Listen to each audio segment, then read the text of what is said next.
The sanctuary of Delphi is probably the most extraordinary of all ancient Greek sites. Delphi amazes all who visit it. This place is the center of the world.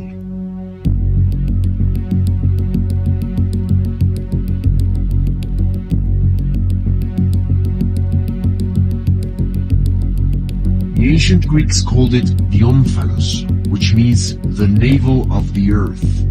Zeus, the father of the gods, wanted to find the center of the universe, so he sent two eagles flying from the opposite ends of the universe, and the place where they met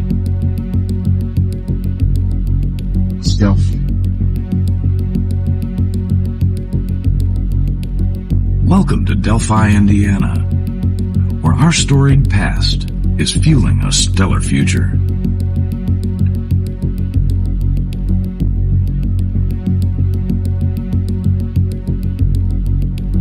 Whenever and wherever human beings endure suffering and humiliation, sometimes we must interfere.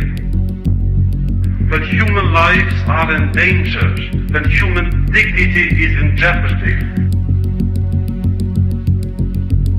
wherever men or women are persecuted, that place must, at that moment, become the center of the universe.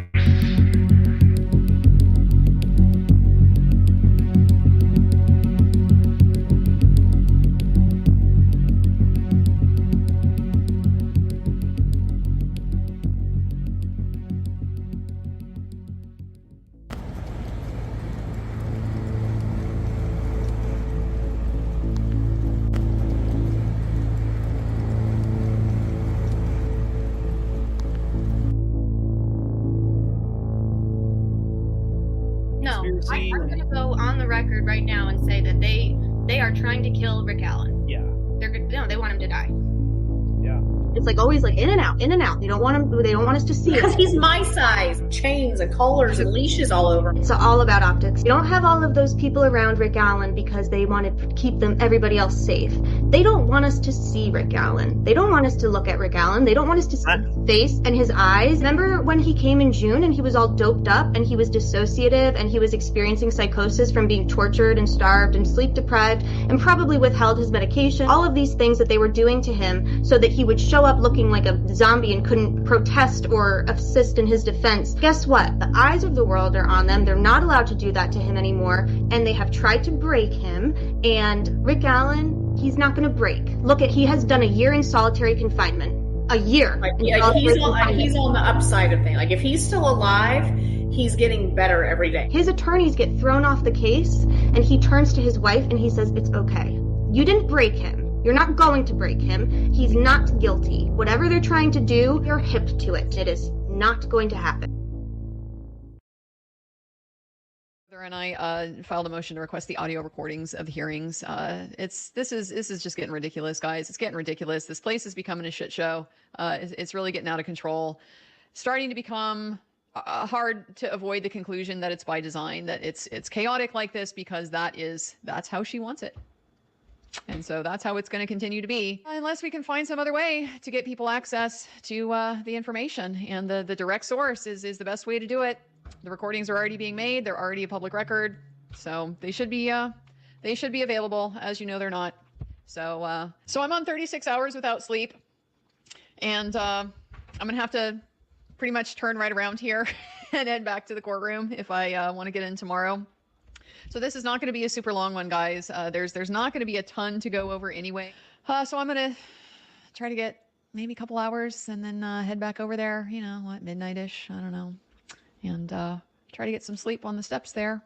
So let's get into part of the story, the access, the difficulty getting into the trial, seeing what is happening. As we all know, it's not being televised. That's why I drove hundreds of miles. And then that's why I'm here outside Delphi, Indiana, so I can be at the trial every day. This morning, I arrived at the courthouse at 4:30 a.m. and that was too late. I did not make it into the courtroom for the morning session. Now, don't worry, I got notes from 3 different people, but I do want to start with talking about that because it is so much a critical part of this story. The question of whether or not there is real transparency around this trial, or whether this is something being tried with a blanket of secrecy over it and the public is not being granted full access. So even though I arrived at 4:36 it was in the morning, I was number 28 in line and only 24 are admitted. Somehow one other person dropped out. So I ended up being number 27. So that was too late for that initial session. There was talk about how there's room in the back to easily add another row, but the judges made a decision that she will not be adding another row. In fact, there was another row during the hearings held this summer, but that has been removed. And those chairs are, I think, the ones sitting out in the circular atrium just outside the courtroom. So you are not, if you don't get in, you aren't allowed to be on the 3rd floor where the trial is. So here's what happens. You have to go down to the 1st floor and get in line for the afternoon session, but you aren't allowed on the 3rd floor where the trial is. You can go up at the break, but today the jury was running a little late, so the judge didn't take a break. So everyone came out at lunch. They get right back in line. And when the doors open, everyone on the 1st floor hits the stairs running to the 3rd floor as fast as possible, mad dash to join the line of people to get back in so that now access for the afternoon will be available.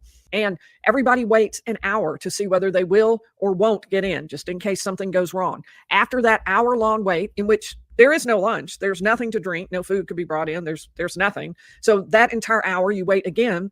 And then fortunately, I was able to make it in that second time to see the afternoon session. And fortunately, also so grateful to get notes from some of the people who were there. So someone tried to instill some order to kind of make a list. Okay, here's who was in the order. And the guard said, you can't do that. The judge wants it this way, no rules, and she won't agree to rule on anything. So it's intentional chaos is what I would describe it as. And it is creating a real difficult system where people can't get access. So when you think about it, I mean, is it even possible to cover this trial on an everyday basis? Because if you arrive at, say, 2 in the morning and you get into the trial at 8, the trial goes from 9 to 6, usually pretty close to 6. And then you have to go back. You have to prepare a live stream. You have to go live for an hour. And after that, you're a little too wired to sleep. So let's say you go to sleep at 11:30, then you get up at 12:45 so you can be prepared to make it to the courthouse by 2. Now, is that sustainable for a month, 6 days a week? I'm going to suggest to you probably not. And so I don't exactly know what the solution is here, but I'm not giving up. I'm not quitting yet. And I hope I can figure out a way that we can make it through, because clearly this is a crazy system. I don't know if it will get easier. It didn't as of today. When you arrive at 4:30 and you're already too late. Wow. Just wow. Do you have any idea what their defense is going to be, given the fact that the judge is basically taking away their defense? Am I the only person in the world talking about attacking the timeline, attacking the timeline, attacking the timeline, attacking the timeline? Do you have any idea what their defense is going to be, given the fact that the judge is basically taking away their defense? Taking away their defense. You're like, am I in crazy? Like, am I in crazy? Like, am I in crazy? Like, am I in crazy? Like, am I in crazy? Challenge the timeline of the murders. Talking about attacking the timeline. What's the strategy today? Winning. Whose motherfucking hair is that? What's the strategy today? Winning. The consensus has been challenge the timeline of the murders.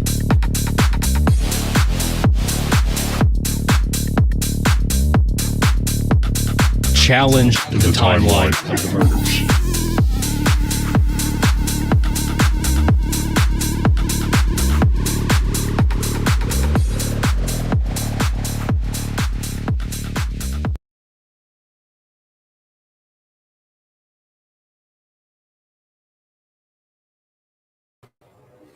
Good morning. Happy Tuesday. How is everybody doing? It is good to see all of you. I hope everybody got some sleep last night. I know that Andrea and Lawyer Lee and whoever is standing on the courthouse steps to get in probably didn't get much sleep.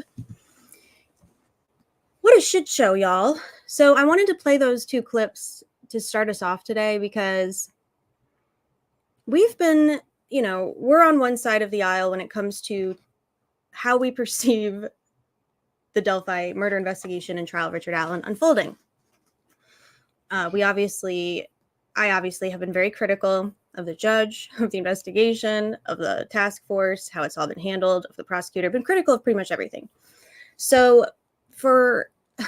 to see two very educated, very professional, very experienced and knowledgeable individuals who are coming into this case with a newer perspective, who have not perhaps been following as long as some of us, to hear their perspectives as to like how this is unfolding and how it's being handled, and to hear two lawyers with a lot of experience say something like the judge is making this chaotic and the judge is prohibiting access on purpose, that should really disturb everybody. That really disturbed me when I heard that. I mean, I have my thoughts, and I've suspected that that's how it's going and how this will continue to unfold. But to hear two relative newbie individuals covering the case very responsibly, who are sacrificing so much.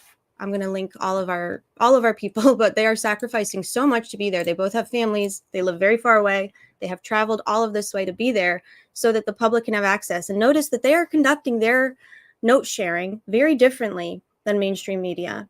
So we're seeing the mainstream media has very much further insulated themselves. They have further siloed from the public.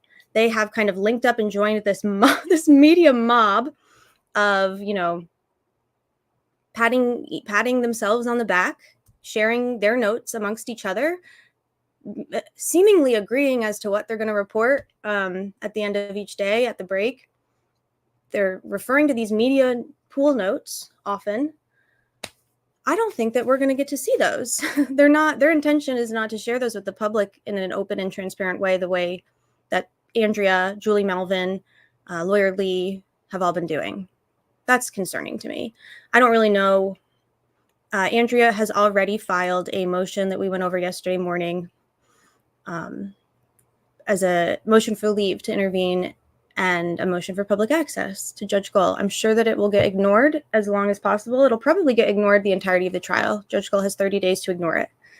And if she ignores it, it goes away. If she doesn't ignore it, that initiates the next step in the process, which Gull would not want to happen. So I'm very proud and honored to have Andrea covering this trial with us and for us. And I'm very just grateful to her for interfering at a time when she felt that was appropriate and necessary. It's not a fun or easy thing to do to, you know, I mean, she said she did have fun authoring that motion, which makes sense because it's a really good one. But I'm going to say hi to everybody in a second. But yeah, it's just very, very both demoralizing and encouraging to see kind of how this is unfolding. I think that we're going to see the best of both worlds, the worst of the best and worst of people. But I'm wondering when the media coalition is going to join in with Andrea, like they did, like we've seen them do in other cases, like we saw them do with Miss Hosni in the Flora fire tape debacle, when Aisha Hosni tried to get the Flora fire tapes unsealed. And Fox 59 eventually joined in with her, as did an enormous media coalition. So where is everybody? Where are they? What are they doing? I hate to be cynical and critical. We've made some friends in Indiana media, but you know, at the end of the day, my priorities are the truth and justice and access and the rights of the accused, especially the factually innocent accused, and justice for Abby and Libby and for Galen and everybody who's been impacted by the spectacular, truly otherworldly level of ineptitude and incompetence and indifference and corruption in Carroll County, Indiana. So while I appreciate the friends that we've made in the mainstream media, I'm not here to make friends. I enjoy making friends, but I'm going to, you know, I will continue to call out what I see, how I see it. And I'm appreciative of everybody else who's doing the same. And I'm pretty grossed out. with the mainstream media, including the friends that we've made in the mainstream media. It's really sick. It's very cliquey and it's very weird and it's very sick. And it seems as though they have forgotten what their purpose is. Their purpose is to, you know, be a mechanism for information, a conduit to information for the public to know what's going on in their government and in the world around them. Yesterday, we had the most insane reports that were not even cleared up or clarified until later that evening when the non-mainstream media people like Julie and Andrea and Lee, lawyer Lee, went live. So, for example, yesterday, we all about lost our freaking minds when we heard that there was glitter found at the crime scene because multiple news agencies reported that. Multiple agencies, legacy media and mainstream media reported that there was glitter found under the leaves at the crime scene. We went down an absolute spiral, or I did. What the fuck are we talking about? Glitter. Come to find out, no, there was no glitter at the crime scene.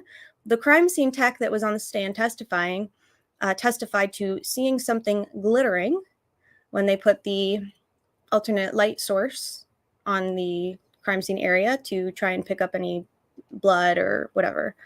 And he saw something glittering under the leaves. Light reflecting off of it. Glittering, not glitter. This is the fucking problem. If we can't even trust the media that's inside to report timely and accurately and with details, I'd just as much rather not even give them my clicks, to be honest. I mean, it's unfortunate, but that's kind of the way I see it. So anyway, that's my spiel. I just wanted to go on a tangent this morning because I can't stop thinking about the fucking glitter that wasn't there. There was no glitter. And we were all like, why was there glitter? It doesn't make it make sense. The girls were doing art. Was the person at a strip club the night before? Like, what the fuck? Was it from her sweatshirt? We were trying to connect dots and make sense of the limited information that we've been given, which is what the public has tried to do for 7 years, hoping that a trial would provide some relief and some reprieve from having to try and constantly connect dots ourselves. It'd be nice if trials equaled truth, but Hi, Kristen. So I'm going to say hi to some folks. I'm sorry. I'm like always running late. I've been really bad about saying hi to everybody, but I'm hoping this afternoon I want to like thank a few specific people who have been wonderful. Hi, Mandy. Okay. So we've got Chelsea. Love Chelsea. If you're not following Chelsea on Twitter, I need to do like a mass, I hope it's okay that I'm sharing all of your Twitters. I need to do like a mass list of all of our people. I keep saying I'm going to do it and then I'm never on time. Maybe one day I will be. But as of right now, it's just not going to happen. So we are going to jump right in with a couple of things from yesterday. There's Chelsea's Twitter. Make sure you follow her. Hello, Mandy. Forgot to get Mandy's. Really awesome on-the-ground activists and advocates and citizens and independent researchers and journalists and just people who care a lot, moms, people of all walks of life and all professions who we've adopted into our community here. And I'm so grateful for all of you. You guys are so smart. Hi, Source. She's already clapping early. That's why I love you. Hi, Stefan. Hello, Serenity Meow. Hello, William Tardy. Hi, my King of Kings. Hello, Misty. Hello, Tucson. Hello, Sunflower. Darlene, I'm seeing, and I've seen a lot of new people, so welcome. I'm glad that you're here. Access is limited. We're going to do our best to get updates, but again, we might have another glitter fiasco. Hi, Postpunk. I'd be at the lunch fairy. Well, apparently, you can't even get lunch or food or water to people because they don't even get to exit the building. They have to exit the room and then go to the first floor and then immediately run up to the third floor like a stampede of wild elephants to get their spot in line again. Yep. Hi, Greenie. No, she will not allow any kind of order, any kind of anything. Yep. We have lawyers in. So we've got Burkhart, Lawyer Lee, Allie, and Bob Mata. Mandy, are they all in this morning? I hope so. If we get one person in every day, I'll take it, but the more the better. Am I in Crazy World? Hi, Gene the Machine. Hi, Darlene. Hi, Say What? tired. Hi, Steve. Good to see you. Hello, Scarlett. Travis is here. Hi, Travis. Are you just like ready to pull your hair out like the rest of us? I know the answer to that. Movie here, Ange. Yes. I was running late this morning, so you're going to get what you're going to get. Hello, Court of Public Opinion. Nice to see you. Can the jury refer the judge for obstruction of justice charges? I don't know if that's ever happened in the history of the universe. I asked Kara this morning. So it certainly appears as though the judge wants to clear the courtroom. If she could clear the courtroom completely, she would. She's kind of trying to basically facilitate and instigate and manifest this chaotic environment where people are basically running, trampling each other for access because she has made it such a limited, scarce resource commodity. And I think she enjoys it. She's purposely removed the extra chairs that could easily seat at least 20 more people in the back of the courtroom. That's what they did at the hearings, and it was fine. She's enjoying this. She enjoys the power and the control, and she wants as few eyes as possible on this trial. And I believe that her goal is to instigate some kind of event, some public event, someone getting hurt, somebody violating a protective order, something that, I mean, this is what she does. She creates chaos and then blames other people for her chaos. And she uses that as a justification to further limit public access and to further obstruct the rights of the defendant. And that's what she's doing. And I asked a funny question this morning. I was like, so what if the defendants and all the defense attorneys and the witnesses all just refuse to proceed until public access is restored? Like, is that a thing? Has that ever happened? I know that's a bit radical, but like, remember when the judge in the Young Thug case, I can't remember his name, he threw his defense attorney in jail, and all of those lawyers almost immediately showed up and like filled the courtroom and basically were like, fix this, and we're not pleased, and blah, blah, blah. Like, has that ever happened? I don't see that happening in Indiana, but I'd love to know if there's any mechanism for the people, the defendant, the defense attorneys. I know that their priority is their defendant and not doing anything that would harm him before an already biased judge. But like, what can be done? Can't the people that are in there, can't the people participating in the trial have some say? Doesn't the defendant have some say over how his trial is carried out? I don't know what is going to happen, but I feel like we're reaching like radical creative avenues need to be pursued at this point, because she has no problem with the chaos because she's not impacted by it. She goes home and gets 9 hours of sleep every night. She's not camping out on the courthouse steps. Hi, Evan. Hi, Judy. Hi, Dr. NB. Hello, Tor. Good to see you, Tor. Tor got blocked by one of our friends, one of our media friends. Like, what the fuck? Tor is snarky on Twitter, but if you can't, you're the media. It is validating, devastating. Hi, Scully. Oh, thank you very much. Glad I don't look as tired as I feel. Hi, Christy. Hi, Kristen. You were punching the air with Sleuthy last night. I was punching the air all right with Sleuthy. Sleuthy was using all caps. Did anybody else see that? Our Sleuthy Goosey, who I'm about to link, was typing in all caps. Anyone who knows my girl Sleuthy knows that she is not one to do that. When I use all caps with Sleuthy, I know my messages won't even get read. So for Sleuthy to be screaming in caps, you know shit's getting bad. Hello, Sleuth Investigates. Hello, Aries. Hello, Dave Johnson. Welcome. I'm glad you're here. Kristen. Who did I miss? A bunch of people probably. I'm going to go faster. Hi, Luke. I saw Luke in the here somewhere. I can't find your comment. Hi, Brenda. Teresa. Riva. Fight for Justice. Young Black Economist. Good to see you. If I forgot you, I'm sorry. Hi, Leah. Lou. I'm going to scroll to the bottom. Hi, Psych.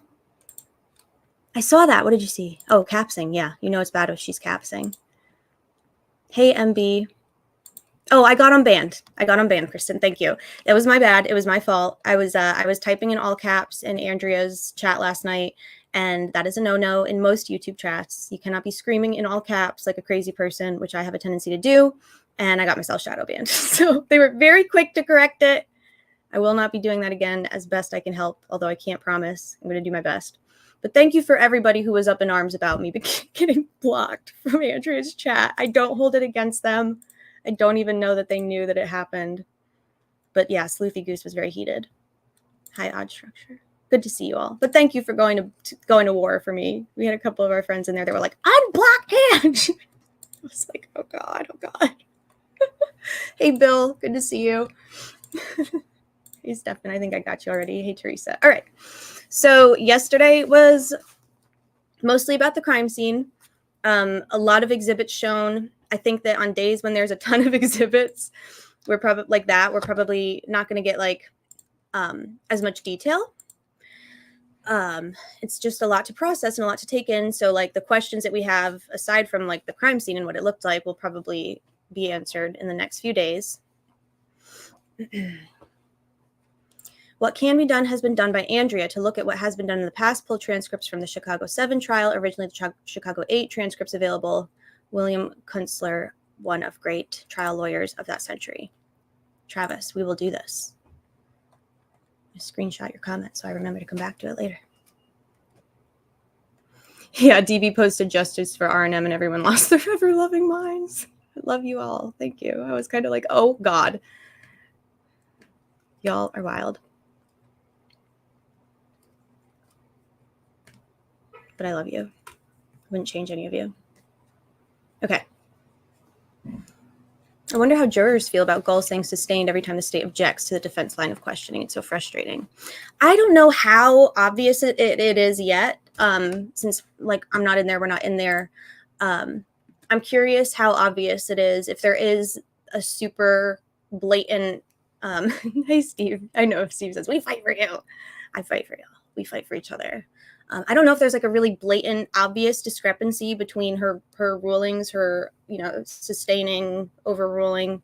I'm not sure if the jury has gotten to see that yet. I do know that everybody who's been in there with the jury has said, basically commented that her demeanor and her behavior and her conduct in front of the jury is light years different than it is when they're not in the room, which makes sense. So Dr. Vonda came up with a good Twitter hashtag that we adjusted for Delphi. Report on this, Delphi. I like that. Hashtag report on this, Delphi. I really like that. Can a person like Rick sue the judge? I think that Rick there are avenues for defendants who have been in some way, had their rights violated. I know judges are super protected from any kind of accountability in that regard, but I imagine anything like that would come after a conviction or acquittal. In which case it's like, what's to be done in the now? There were only two objections yesterday, says Allie and Bob. Awesome. Good to know. One thing that I didn't get yesterday was I only wrote down one jury question yesterday, and that is one of the first things I wanted to ask y'all if we can add to our list of jury questions. So the one that I wrote down, I'm going to pull up our little thing here in a second.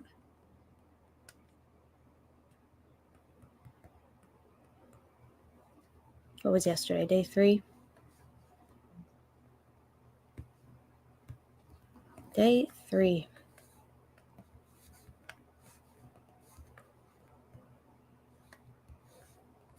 October 21st, 2024. So the only question I wrote down was which electronics of the girls were being viewed by law enforcement before the search took place, because I thought that was a great question. I mean, the jury is like sharp. They are paying attention, which is so awesome. I mean, of course, most juries are sharp and pay attention. That's like the goal. But I really liked that question in particular because that means that when the crime scene, and I think it probably was one of the Carroll County Sheriff's deputies that testified. Yes, DB, exactly. They were talking about how they were looking at one of the girls, one of the girls' electronics before the official search commenced, trying to just see like if they had heard from somebody, if they were with somebody. They couldn't unlock it, I guess. But a lot of the jury, I guess, had questions about, well, if the phone was at the crime scene, then what electronic were they looking at? And the answer was that Abby had an iPad that she had kind of gifted to, or let Abby, Libby had an iPad that Abby was using, and that is the electronic that they were looking at. But I liked that question a lot because that shows me that they're making connections and paying attention and If something doesn't seem to make sense or, whatever, they're picking up on it really quickly. And that's awesome. I really was happy to see that. Were there any other questions that anybody caught in anyone's live streams last night that I am missing?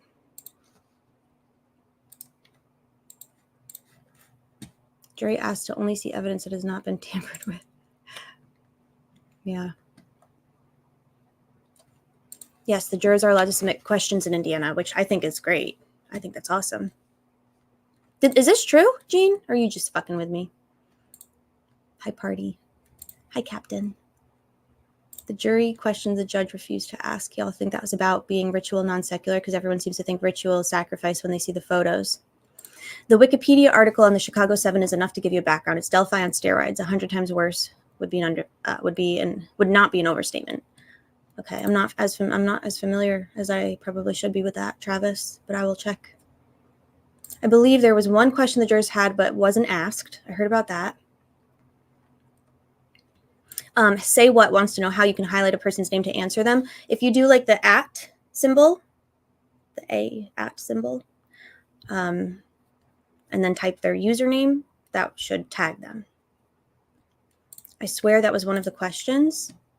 New update from Ganote. Oh my gosh, I'm all over the place today already. Ganote. Angela Ganote fighting for her life on the Twitter.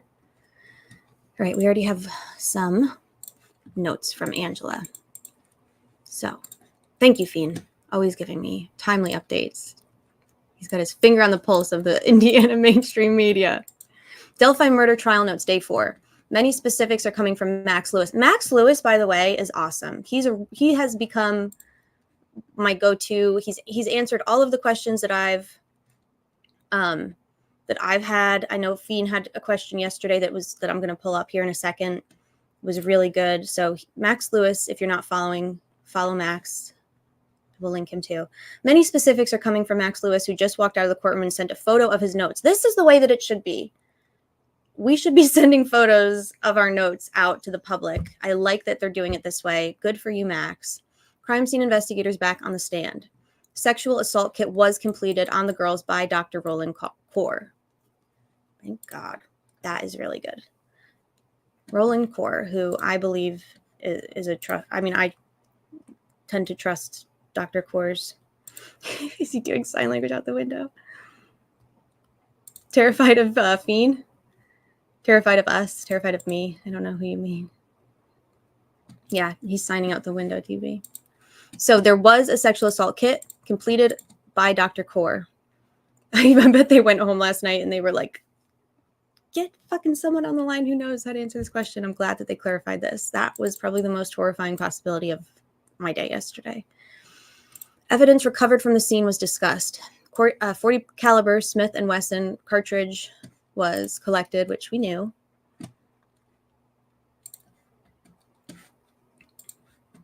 Strand taken from Abby's right hand and left arm. So that must be the hair that they're talking about. Swabs were taken from several areas of the girls' bodies. Swabs of blood were taken from the stain on the tree. Swabs were taken from the ground. Libby's cell phone was recovered. There was trace fiber from Abby's arm, and Abby's sweatshirt was damp. Okay, I'm going to share this. I have not been adding to our notes, and I need to. I need to start doing that. Oh, yeah, they never respond to me. They never respond to my tweets. And I feel like I've been relatively measured. So let's see, DB, good question. Abby's right hand and left arm. Wow.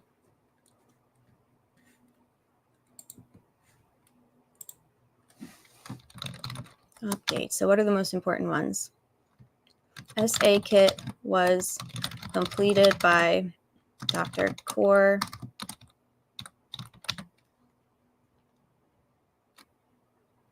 Strand. So that's hairs, right? Hairs taken from Abby Williams' left right hand and left arm. Trace fiber So Abby had a lot. Well, that makes sense. Abby was redressed, so that makes sense about. I mean, I think that makes sense as to why a lot. It seems there was more evidence found on her. Trace fiber from Abby's arm. Abby's sweatshirt was damp, or we'll say sweatshirt on Abby because it was Libby's sweatshirt. Not that that matters, but.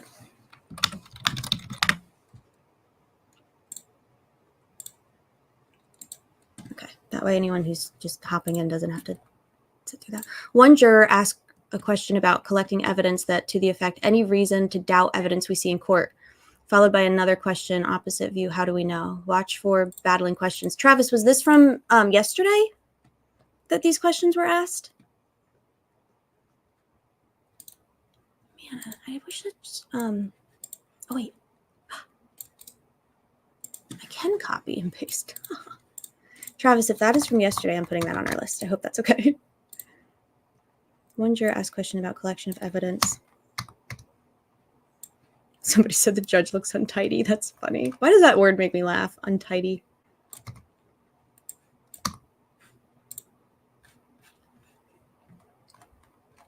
Yesterday. Wow. The jury asked to only see evidence that hasn't been tampered with or altered. I believe you, Gene. Is there like a source for that? And I don't want to be that guy that's like source, but that's really interesting. I hadn't heard that yet. There's no juror number assigned to any questions, right? I don't know. Yesterday. I wonder if they keep all the jurors' questions. I wonder if they keep all of the jurors' questions for appellate record. Yeah, they would. I mean, I wonder if they separate them out. I know they would be in the transcript, of course, but yeah, that's really interesting.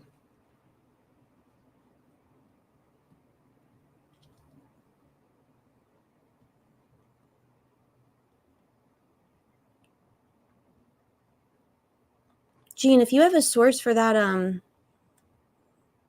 you've got me blocked on X. Jen. Why? What'd you do to me? Just kidding. True crime fan. Oh boy. Okay, I'll unblock you. Maybe. Depends. I probably will. Sometimes people get caught up in threads with my bullies and I just block all of them, so I apologize. If your hands are clean, Jen, that's my bad, and I apologize, and I'm happy you're here. Like the ones the jury... Oh, DB says the questions that the jurors ask that don't get asked, that the judge or whatever side doesn't want asked, I wonder if those are also kept for appellate review. That's a good question. I would hope that they would be.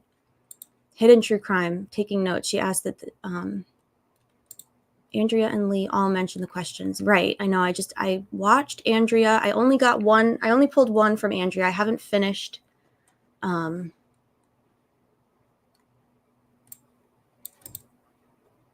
brought a letter forward with Brian Koberger. Well, we're not Brian Koberger guilters, crazy guilters over here, so I'm surprised that would have gotten you blocked. I apologize. I'll check it out. There was nowhere near the amount of blood. Yeah, this is definitely true. Yeah, I thought the cell phone carrier question from one of the jurors was excellent as well. Hi, Peggy. Okay. Okay, Travis says the questions asked or not asked are all in the appellate record. That's really good to know. So one juror asked collection of evidence.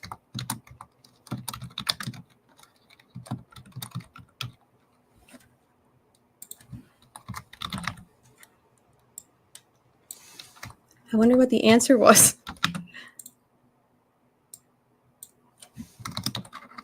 I'm surprised that they were allowed to ask that question. Aren't jurors instructed to just assume that the witnesses are credible? Is that a thing? Oops, I didn't mean to do that. Is that a thing that they're supposed to just assume the credibility of witnesses? I feel like I heard that somewhere. Andrew's fantastic. Hidden true crime. I don't know what happened to them.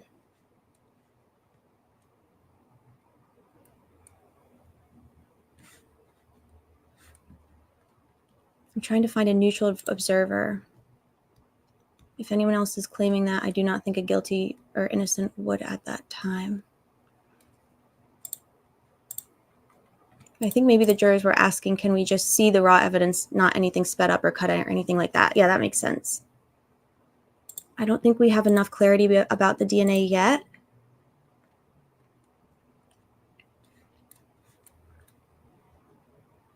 The lawyers seem to think that the cop bullet theory was not hitting well with the jury. They're allowed to evaluate each witness individually, then their testimony on their own scale of truth and believability. Excellent. His confessions will be all they need. Plus, I'm super interested to hear about those interrogations. I don't know. This jury seems to have minds of their own. And most people with a mind of their own, when they hear about confessions from somebody in psychosis in a coercive environment, and those confession details do not align with the facts of the crime, most people don't just take that at face value. Should have said the questions written out on paper, whether asked by the judge or not. Oh, I should have said the questions that are written out on paper, whether they're asked by the judge or not, are all on the record in their original form. Okay, so they'll like put all the jury questions, they collect them then at the end of the day and or whatever, hand them in to the judge when they are ready to ask them, and they keep all of them, and even the ones that aren't asked, they're still scanned into the appellate record. That makes sense. Interrogations, question mark.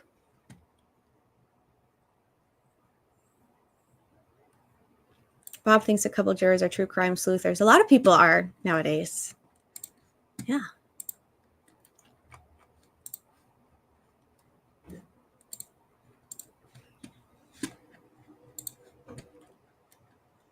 I didn't know that media was standing in line too. Okay. Very interesting. Thank you, Max. I'm going to share Max's Twitter. He's great. I don't know what station he's with. Fox 59. Wow. Interesting. Hey, nobody, nothing.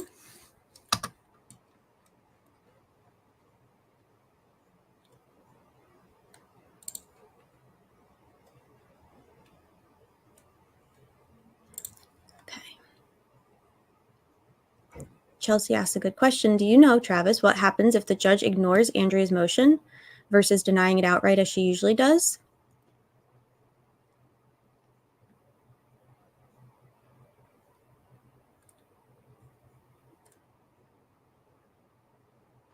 Yeah, his mental state should be thoroughly explained by qualified experts. The jury can evaluate the weight of the confessions. Totally. Absolutely agree. And I suspect and I hope that that exact thing will happen.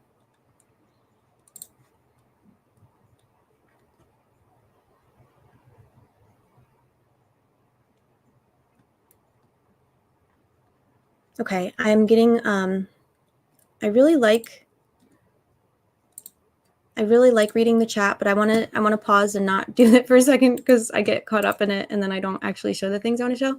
So Bob Siegel, I don't ever know how to say his name. I say it differently every stream. Bob Siegel, Bob Segal, whatever his name is. He drew a crime scene. He drew a sketch of the crime scene and like the layout of it. And I like his sketch because he includes in his sketch, he marks the area of like where blood was at the scene in relation to the girls, which is not something that I've ever seen yet. Can everybody see this picture kind of?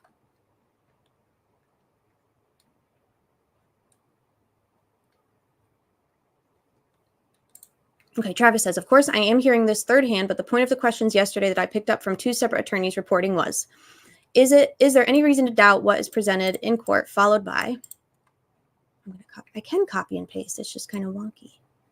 Followed by, I wish that I could give Travis just more characters to, because his chats are always so helpful.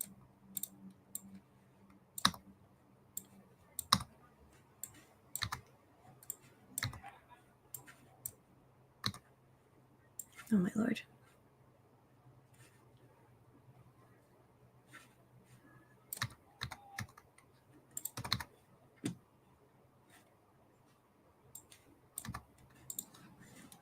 And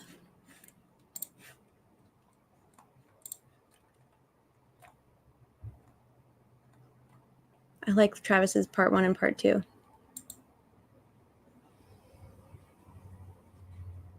And how can we know if evidence in court is reliable?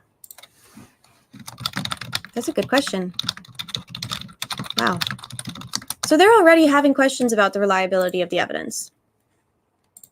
I'm not in there polluting their minds. Y'all are not in there polluting their minds. These are things that they came up with on their own.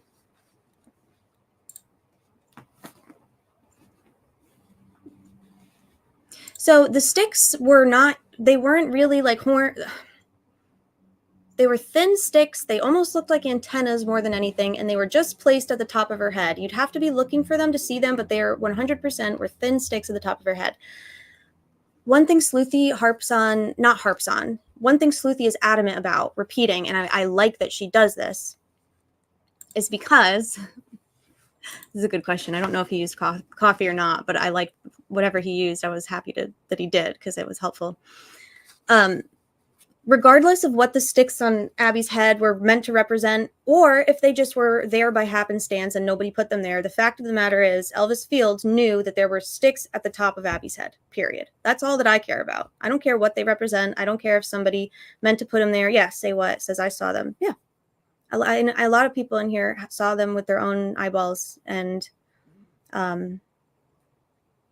so people who are saying they weren't antlers, they weren't horns, that's just how the sticks were on the ground. Regardless, there were sticks at the top of her head. And Elvis knew that before the girls were found. I can't make sense of that. If someone can explain how that's possible, then. Okay. So this is the photo that Bob drew.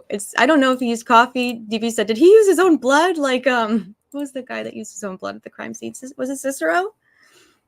Oh, Lord. Go Cicero. Okay. So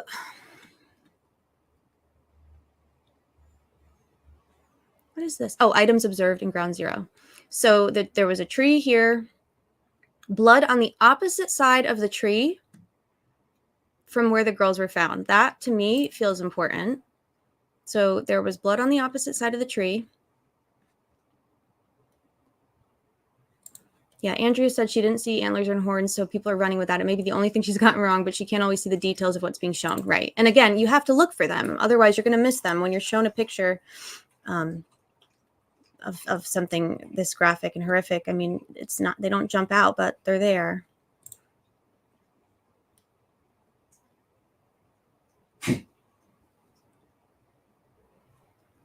Cicero hired a 5-foot woman to stand next to a tree while he gashed his hand open.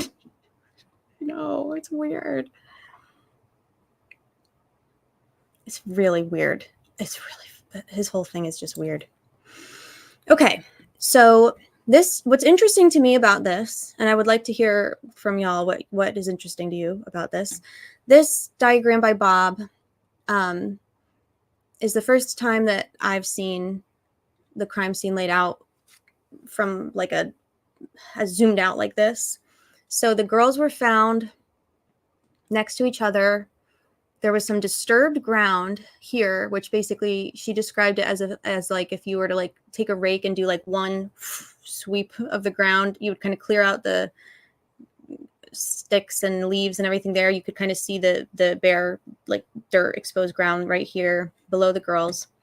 Libby was kind of almost crunched up, not crunched up, but really, really close to the tree where she was found. Obviously there was blood all over Libby, on her throat, on her hands, her leg. Andrea did describe the blood pattern on Libby very, very specifically. I'm going to pull up her notes and kind of go over that in a second. But what is interesting that we didn't know about beforehand was that the blood that was found at the crime scene, I mean, Andrea is repeating and is drawing the same conclusion on her own that a lot of us have heard from the defense and from other people who have seen the photos. There was not enough blood at the scene. There seemingly was not enough blood at the crime scene, given the fatal wounds that the girls suffered, the amount of blood that they would have lost, their cause of death. I mean, if it was exsanguination or blood loss or whatever, there's no way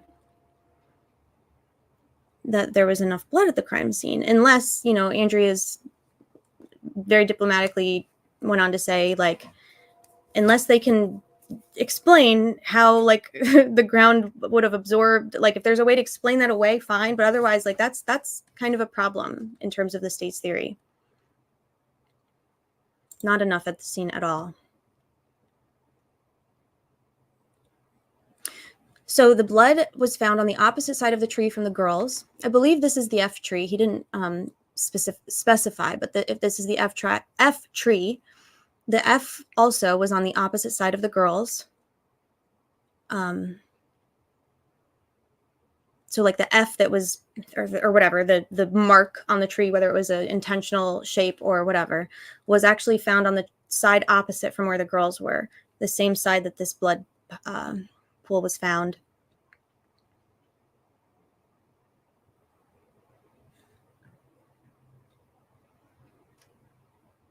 In the pic of Libby, you can see the creek in the background. Yeah, so they were not too far from the water's edge.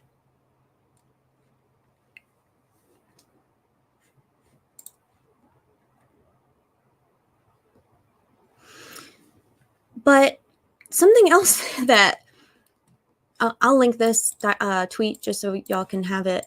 It was really helpful for me to see just how far the blood stains were also from where the girls were found. And the blood, there was really not much blood under Abby. Actually, Andrea went so far as to say it almost looked like Abby had been cleaned, which was another claim that was made by the defense attorneys September 2023. Yes, Andrea also said that the blood pattern on Libby, it looked as though the blood was flowing from like up and across her face as if her head had been down. Like, I don't know if that means like upside down or down, but just obviously the blood flow did not seem natural for if she had, fallen and landed on her back as she was found. It doesn't really make a lot of sense. So all Andrea was comfortable kind of opining about that was that it was very indicative of like great, like movement, a lot of movement. And this is traumatic. I didn't do a trigger warning at all.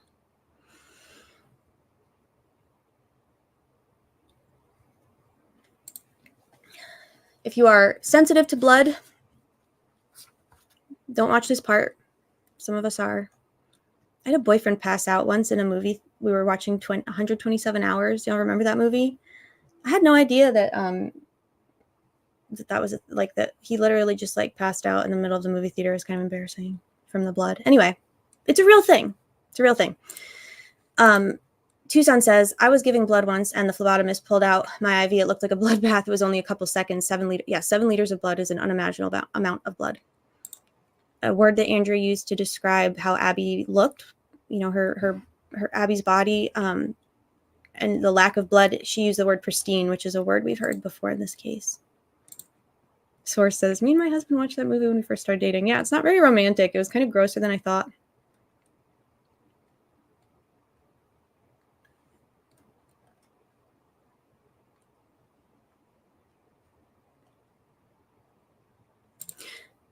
Young Black Economist says they are using Odinist as a euphemism because it was time in Europe where Not Black's FBI has issue ignoring this activity around the country, trying to make it appear something other than gang activity. This is a great point. So there's been a lot of for lack of a better word, whitewashing as to Odinism. And Odinism is not like Asatru, Odinism, like the pagan religions has been, obviously the pagan religion has been around. It predates Christianity, predates a lot of the more modern religions. And Odinism is, I say this a lot, it's basically the new, it's the new version of it's a hate group. It's an extremist hate group. There was a reason that Greg Ferenczi was investigating this case. He was a terrorism expert. He was an expert in gangs and terrorism and extremist groups. Odinists, in this sense, like Odinists are extremist, white supremacist hate group. It's a hate group. Okay, we don't need to whitewash it. And that's not to say anything about the pagan religion on the whole. I'm talking about Odinism. I'm glad you made that point, because for people to, I understand defending it, but it's a hate group. They have bastardized an ancient religion. And they are they're putting their hate group under the guise of religious freedom so that they're free to practice and hold their hate group meetings in the DOC. Like, let's be real. Odinists are they're gang members. I'm not gonna sugarcoat that. And so, and there's a lot of extremist hate groups. Violence is not uncommon. A lot of these motherfuckers have violent histories. So I just wanted to say, like, Greg Ferenczi's investigation was directly related to this group of individuals for a reason. Period. Vinlanders, yes. Vinlanders again. The Vinlanders are a white supremacist group. White supremacy equals this is a hate group. Period. Thank you. If Adrian's agreeing with me, I feel pretty confident in that because Adrian has done her research. Adrian knows a lot about the symbolism and Adrian, if I'm describing it inaccurately, please correct me. But Adrian is kind of like our community educator as it relates to a lot of this, and it's been very helpful. So if Adrian is saying it, then I feel okay saying it. Who, Greg Ferenczi? Yeah. Anyway, I just want to pull that out. Seems in some instances it was a person seeking attention or likes. Yeah, the Purdue professor said it was there were pagan symbols, Norse pagan symbols for sure, almost like an Odinist fanboy is what he said. And that gets over. I think we don't talk about that. Like, I don't hear that discussed a lot, but like the Odin fanboy comment to me is like significant. Oh, I'm sorry. Greg Ferenczi was one of the I made a poster before this. And I shared a video I made that talks about who Greg was. Greg Ferenczi was he was an investigator with the Terre Haute Police Department. And he was also a member of the FBI task force in that region of Indiana. He was one of the 3 men that were investigating a lot of the third-party suspects that were named and eliminated out by the prosecution and the judge in this case. So that was Greg Ferenczi was with Terre Haute Police Department. He was a FBI task force agent. He was murdered in July of 2021 outside of the FBI, the task force building. He was murdered by, I can't remember the guy's name. I think that case is still being adjudicated. Just a crazy dude threw a Molotov cocktail at the building, and Ferenczi bravely responded, and they got into kind of a fire, shots exchanged, and Shane Meehan, thank you. Shane Meehan was the individual that shot him, former corrections officer in Indiana.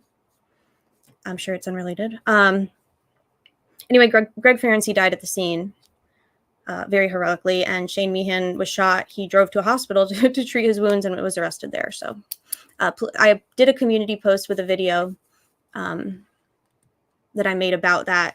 It's like 2 hours ago, so go check it out if you're interested. I recommend it.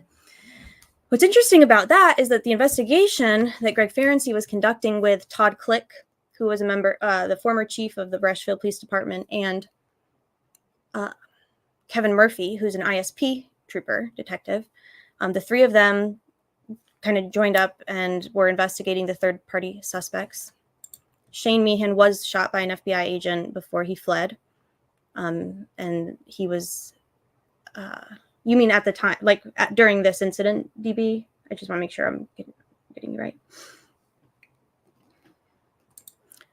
No, so that whole case is, it's a federal, Doug Carter said it's a federal case because it happened on in federal property. That's like not how it works. But yeah, so Shane Meehan, before he fled the scene, he was shot by another FBI agent who was responding to what was happening outside, and he was injured. He drove to a hospital, and he was arrested at the hospital getting treatment for one of his wounds, and Greg Ferenczi did die at the scene. Really fucked, really sad, a really awesome dude. Greg was incredibly smart. He was really good at his job. His FBI task force members called him a genius.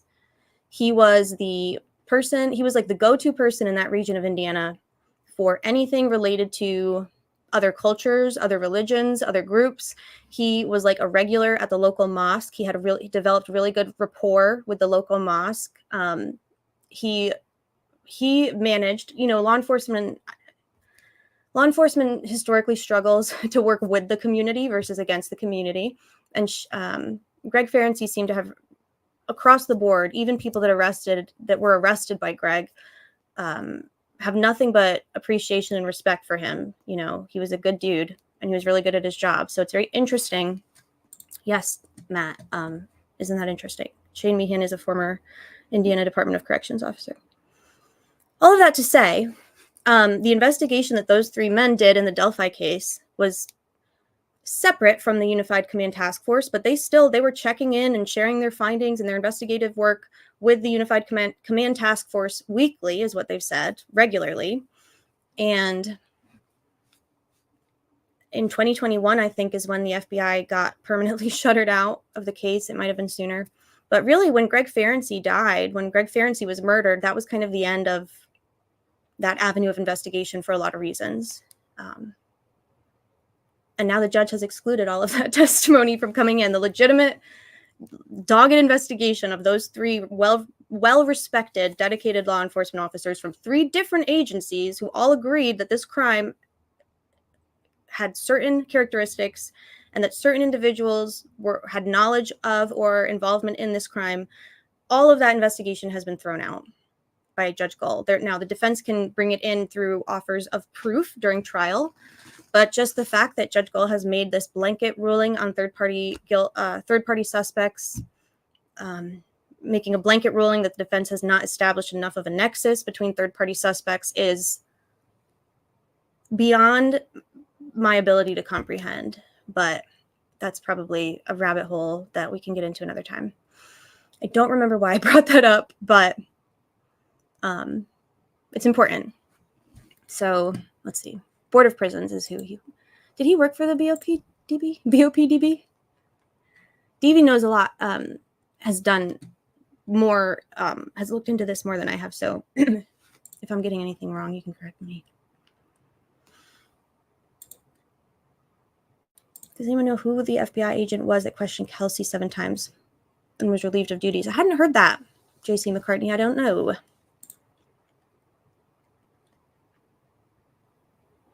Testimony about securing the crime scene and collection of the cartridge has to be pretty upsetting to a lot of people yesterday. It flies in the face of what they have been saying for a long time.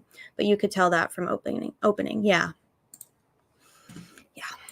I agree.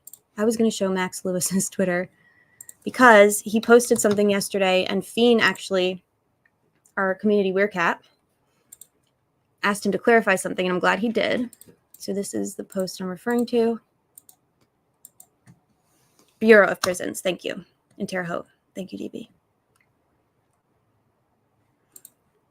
Hi, Bezo. Bezo says those 3 officers were the only ones that did any kind of legit investigation. They certainly did. Yeah, they were very dedicated to what they were doing. Okay, another big part of today was the horribly graphic crime scene photos. Libby was naked. Abby was wearing Libby's pants and sweatshirt. They had sticks and branches across their bodies. Since we have no cameras in court, here's my best drawing of what it looked like.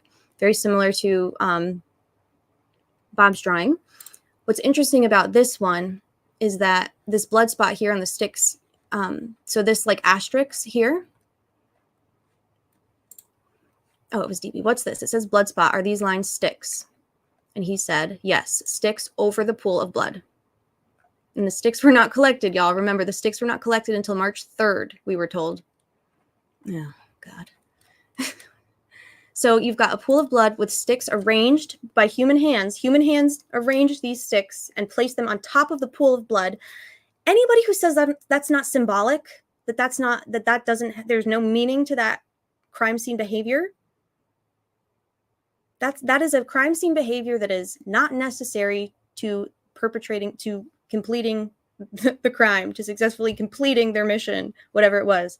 That is an extra additional behavior at a crime scene that the killer or killers is engaging in that serves no purpose, no practical purpose, other than either throwing off the investigators or some kind of personal fulfillment of some kind.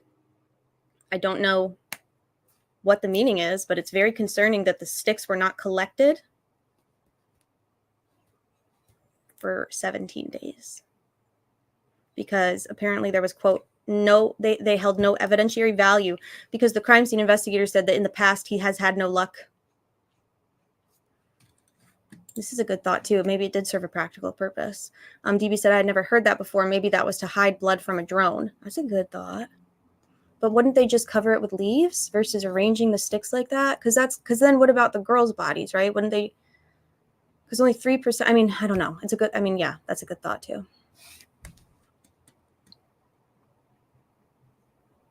Yeah, intentional or staged. I don't know.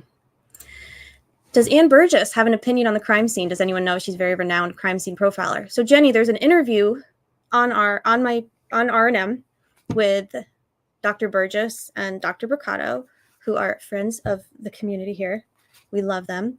And Dr. Ann and Dr. B were interviewed by us, me and Yellow Jacket, back in, I want to say June or July, maybe August of last year. So we didn't have all the crime scene details really at the time. I know that they have opinions and thoughts about this. I believe they're they are respectfully kind of withholding their thoughts and opinions until the case kind of unfolds in court. Barb said this crime scene investigator described the sticks as crumbly, which doesn't sound super scientific. Were you trolling me here, DB? Can you let me know when you're doing a troll? Because I can't tell clearly. I thought you were serious. Wouldn't that make sense? Okay.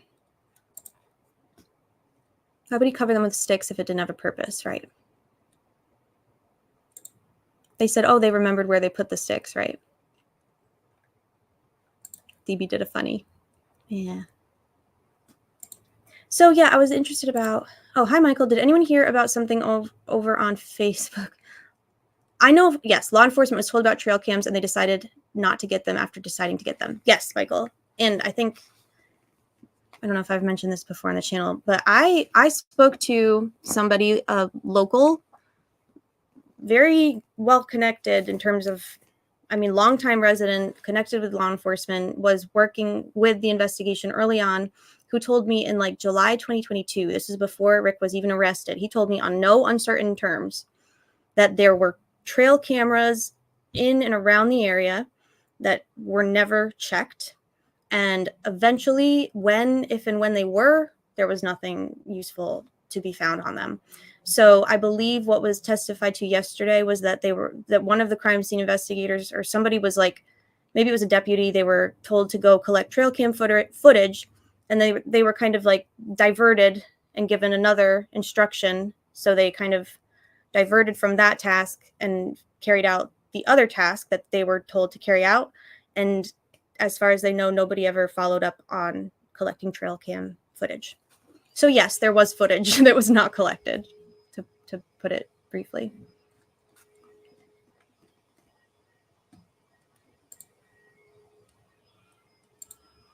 Oh, I thought you were trolling me, DB. I'm sorry. I didn't realize that many of those trail cams belong to the land owners. Debbie, sorry. In my opinion, Rick is guilty and the bodies were not put in a car and moved. Hi, Debbie. Welcome. Thank you for sharing your opinion. We welcome all opinions here. And I hope that you will continue to keep an open mind as the evidence is presented. I hope Nick McClellan and law enforcement knows how fucking stupid they look right now. I think they do. I think also Judge Gull knows how bad this looks, and that's probably why she's not yielding on the transparency piece of it. Does anyone have an estimate of the weight of the big branches on Abby?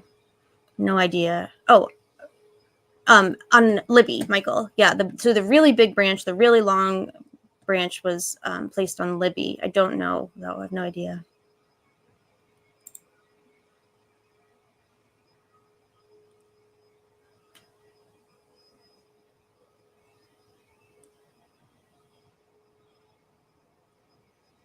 Timeline makes no sense. Bob is sorting out the timeline for us. He's attacking that timeline for us. Don't worry. Hey, ticking time bomb. So 2 similar symbols at the scene now. Say more, ticking time bomb. It does. I mean, there were multiple. Yeah, I think it sounds like there were multiple symbols.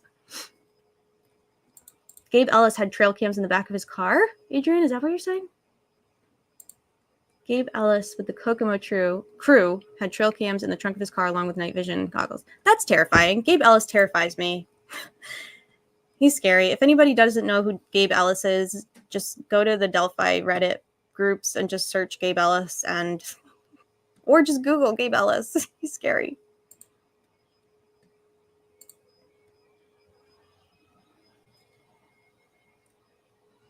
I bet law enforcement doesn't know the weight of the sticks either. They definitely didn't get into a car. I'm so interested as to how you know that for sure, Hunter. I would love to have the answers to that. Bad man. I thought they said that the land stock was 15 feet long. One of the sticks I think they estimated was 15 feet long. Gabe Ellis was arrested the day after the murders and possibly stolen trail cams. Weird. Don't love that. Okay. I don't know why we've got sticks arranged in a intentional, purposeful fashion over pools of blood. But to me, that's odd. And if I were a juror, I would maybe want some answers or clarity about that. That's not what I wanted to do. New posts. All right. Delphi, day 4 session notes from Max Lewis. The crime scene investigators took swabs from the girls and where there appeared to be blood around the scene. Sex assault kits were completed by the forensic pathologist, Dr. Kaur. There was an additional trace fiber found on Abby's upper left arm. I imagine that means her arm and not her sweatshirt, but I don't know. Part 2, Abby was wearing Libby's black sweatshirt and her blue jeans. The defense asked if there was any connection of the swabbed material to Richard Allen, i.e. DNA, and the investigator said that he was not aware of any, which is a fancy way of saying no. No, there was no connection to Richard Allen via any of the DNA or fibers or trace evidence collected at the crime scene.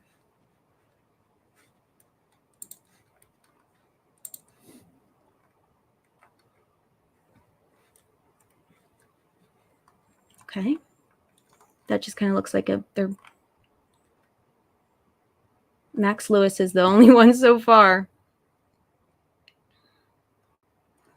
that has given us real time. See how much easier it is when somebody just like shares their notes out. Who was all muddy? Andrea said that Libby was quite muddy and had blood pretty much all over her body. And that Abby, one of Abby's feet, like the bottom of her feet was kind of like, how did she say it? Looked like it was kind of dirty, but the rest of her was like pristine, very clean, is what Andrea said.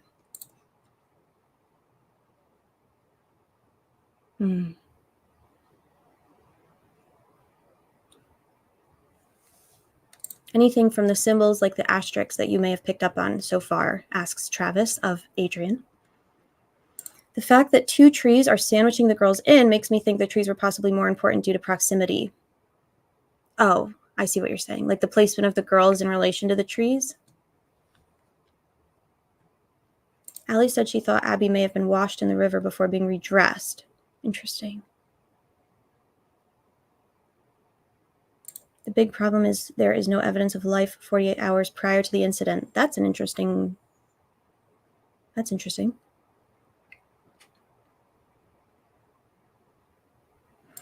Judy says somebody's spit could have been on one of the branches if they had checked. I have huge issue with the revelation that the sticks were not collected, despite the fact that they were laid directly on top of the victims' bodies. They were making direct contact with the victims' bodies. They were placed there objectively. There's no argument that the sticks were placed on top of the victims by human hands, which means that human hands handled the sticks. Therefore, the possibility that there was evidence to be found on the sticks and on the tree, whatever, the branches, is pretty high. Why they would decide that they had no investigative relevance or whatever, evidentiary relevance, makes me want to scream. I want to scream.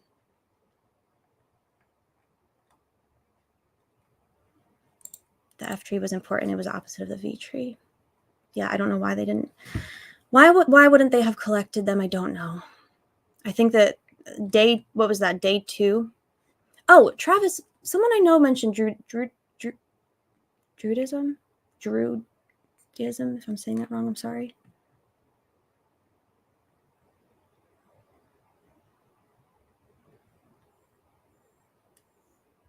Someone should put together a master list of the ways we know the investigation was bungled. Which brings me to... Where is it? So I'm trying to compile all the notes that we have. I have to go back and add to them. I haven't done so. Druidism.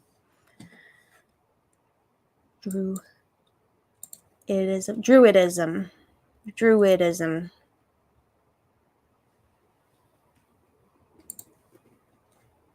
We need visual aids. We're not going to get them. We ain't going to get them.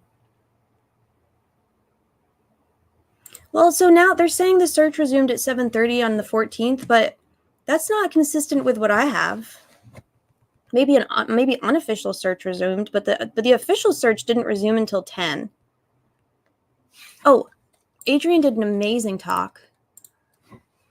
I think we linked it yesterday. I'm going to try and find it, but if someone finds it first, please link Adrian's presentation on this topic.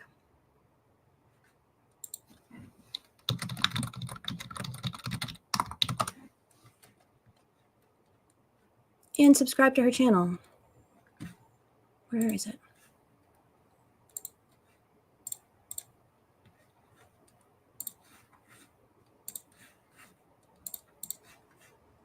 Why can't I? Adrian, was it on your channel or was it on... Someone can link it. Otherwise, I'll do it in a little bit. But I don't know. I can't find it, Adrian.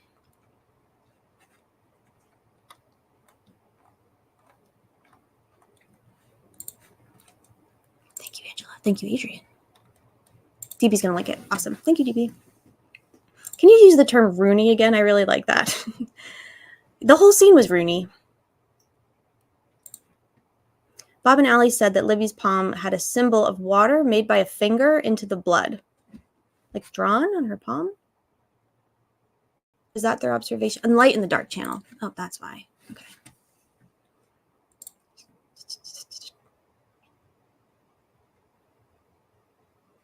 Rooney's a good word. Okay. So I am going to again link this folder that I'm trying to add to. If anybody has anything they want to add, just request access and I will grant you access. I'm going in and putting the notes from yesterday in. We have one of the lives. I think Andrea's is in here. Yellow Jacket transcribed that. I'm working on Lawyer Lee. And we also have...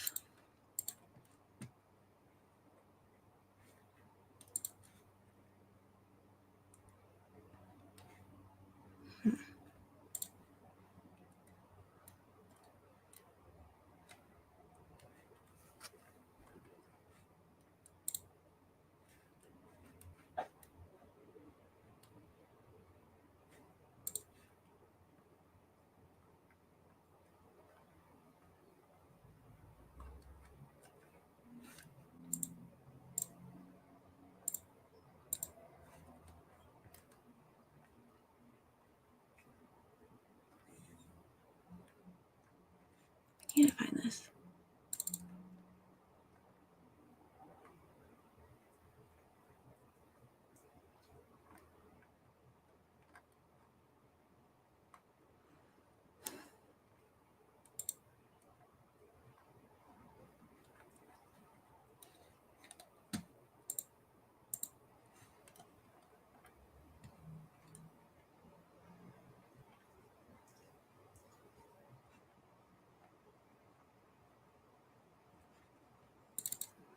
All right. I'm not going to worry about it. Okay.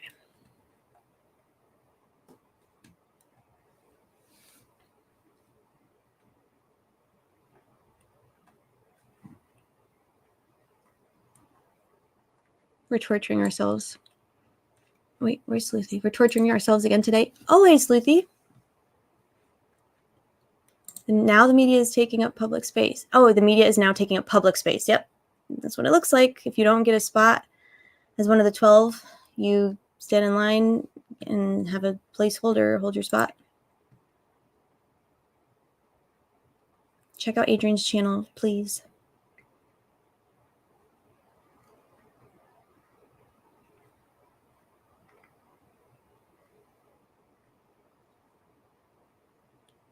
Bob Siegel only got in trouble today because of a producer holding a place in line for the public.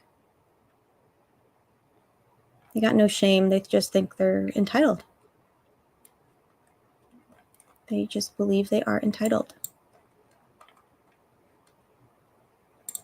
A war is going to break out, and that's just what Gull wants. Yeah. Yep.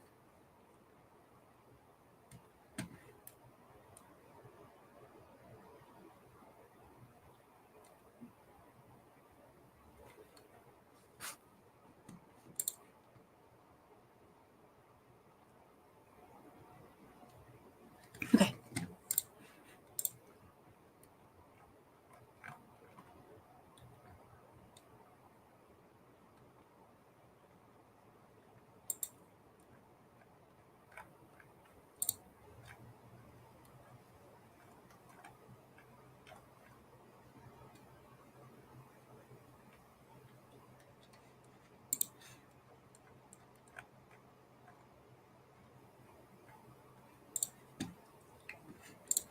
Okay, we've got more.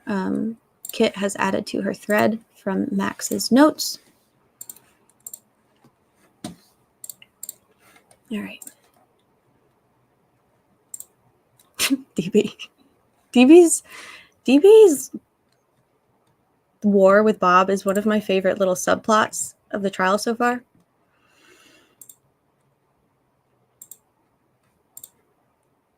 She is out of control, Riva. Okay. Per Kit, per Max. The crime scene investigator on the stand this morning is Brian Oley, I don't know, with ISP. The defense asked about the placement of the sticks, and Oley said he thought it was an effort to conceal, but he didn't think that it was meant to send a message or to communicate anything. The defense asked if one of the sticks had a man-made cut, and Oley said not that he saw. Part 4, the investigator said there was no testing done on the sticks.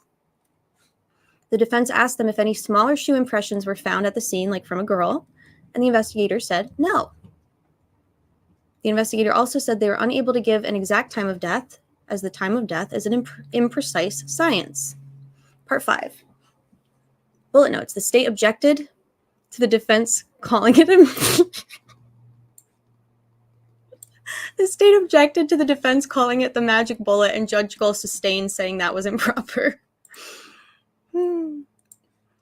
There were no photos taken of the ground after the bullet was removed, and the investigator also said they found no defensive wounds on Libby. Y'all.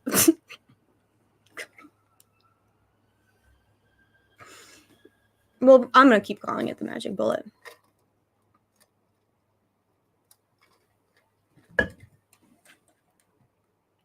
That is hilarious. That's really funny. Old Mort. Is there a single shred of evidence for the pig roast? And I imagine you mean the pig roast that we've heard about taking place at Ron Logan's property. I've not been able to find any, and this is one of the biggest questions that I have that remain unanswered. We have heard so much about this, like, pig roast, this bloat, this gathering at Ron's with certain individuals, suspicious or potential third-party individuals, but I have not yet seen anything, like, any proof that this occurred, except, which, you know, isn't out of the question. I mean, that doesn't mean it didn't happen, but I can't find any. So if anyone has any, please share it with us. Angela Goodnote has the new jury questions. Thank you, Fiend. Oops. I don't think I have my updates turned on for Angela.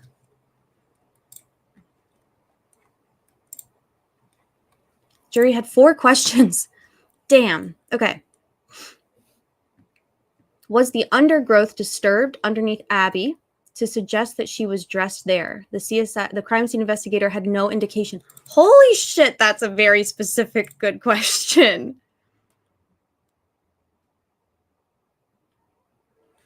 Was the undergrowth beneath Abby disturbed to suggest that she was dressed there? And the crime scene investigator said he had no indication of that, I guess. When evidence is tested at the lab, how is it tested and resealed? And he responded, it's resealed and initialed in the same container. Is it common practice to change gloves when collecting different pieces of evidence? And he said, absolutely. Was the bullet collected in an envelope or pillbox? Envelope. What identifies when evidence has been opened or not? A specific mark and seal and a signature. They got a lot of evidence questions. Holy shit. That first question has me shooketh.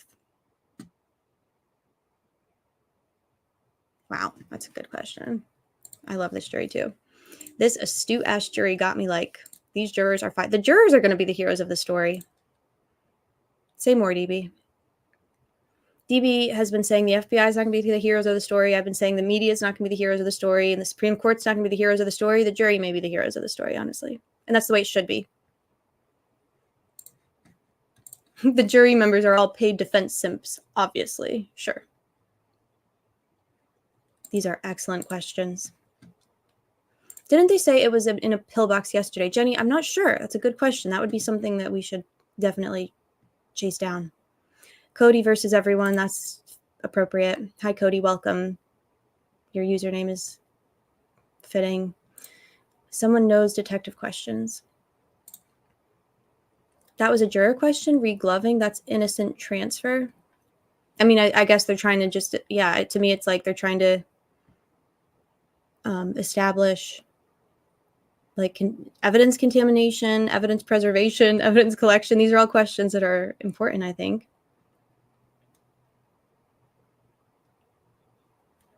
I want to ask if the redress happened at the water, but nobody knows nothing. Yeah, I don't know. Do we know what was found on Rick Allen's electronics? We know that there was nothing found on Rick Allen's electronics that linked him in any way to either of the victims, to anything to do with Norse pagan Odinist, nothing to do with the crime or crime scene, nothing. In terms of exculpatory info or evidence on his electronics, I have no idea. I imagine we will hear more about his electronics, though. We don't have anything to lose by looking at the case with open minds. That's so true. Shelby, thank you for correcting me. The heroes are Abby and Libby, and this is not a story. Thank you, Shelby. I will try and be more sensitive. Would Julie Melvin know if there was a pig roast at Ron Logan's? Julie's talked about it before, but can you read the first question again? Yes, I will. Was the undergrowth disturbed underneath Abby to suggest that she was dressed there? And the crime scene investigator had no indication. So basically, was the ground underneath Abby disturbed to indicate that she had been redressed there? That's a really good question. A juror asked about gloving on their own. Many wrongful convictions by DNA were from innocent transfer. EMS treated a dead victim and then treated another person. Yeah, Travis, absolutely. Yeah, I mean, I imagine a juror asked that question all on their own. Didn't they say there was a nurse on the jury too? I'm not saying that's who asked, but I mean, nurses know all about cross-contamination, and I just wonder how the jury's own experience comes into this. That's really interesting. Wow.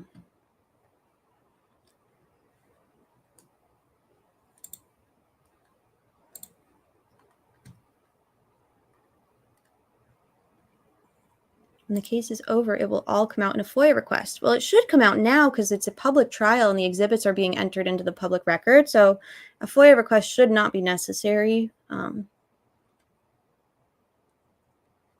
the jury, I'm also a retired nurse. I'm very optimistic. Hi, retired nurse party, UV5. We're so happy you're here. Love nurses. Was Libby dragged? I don't think we know yet. Her back was badly injured, ? We haven't heard anything about injuries on the girls other than their necks, where they were their fatal wounds to their necks. I haven't heard anything else about any other wounds or injuries on the girls, except now we've heard again this morning that there were no defensive wounds on Libby. At least that's what we know as of this morning. This is a good question, too. I wonder if Abby's hair was wet. Was she washed in the creek and then pulled up to where she was positioned? That would be a Good question, too. Hi, Just Deb. So we are going over the 4 jury questions from this morning. I have some updates scrolling at the bottom of the screen here. If there's anything I missed, y'all can help fill Deb in. And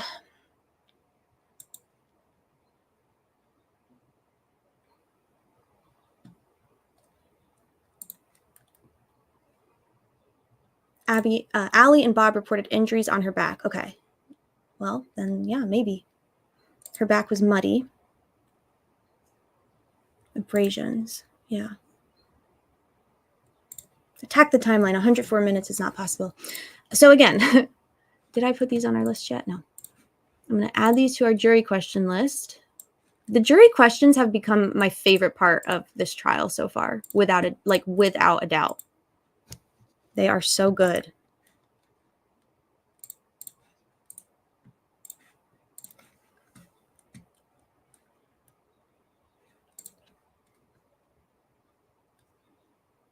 Nurse is a mixed bag. They draw blood, urine, etc. They're very careful to collect and label and invert tubes. Precise and important life or death decisions are based on, collection, but they don't photograph. Yeah. Cody says, I'm not Google. That's fair. Four Pit says, if anyone wants to see for themselves, reach out. We don't have a problem with anybody doing that, by the way. Andrea also said Libby's back was scratched up as if she had been drug across the ground.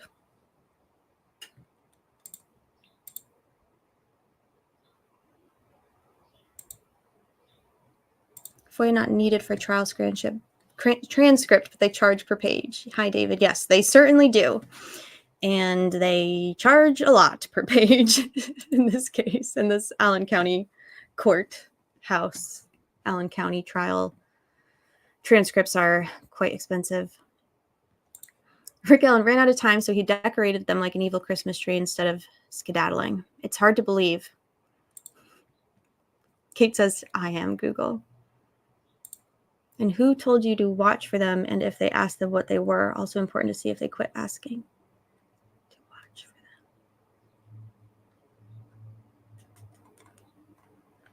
them. Hi, Kira. Hi, Kira. Welcome. I agree with you. Yes, Four Pit's channel, if someone can link it. He has really good on-the-ground POV videos from the creek and the area of the crime. It certainly appears, in my opinion, like the symbol on the tree was intentional. And we know that it was blood. It was Libby's blood. Is Sleuthy still in here?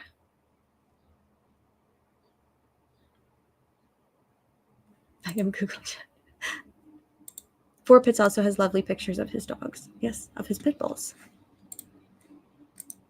Okay, let me finish one thing.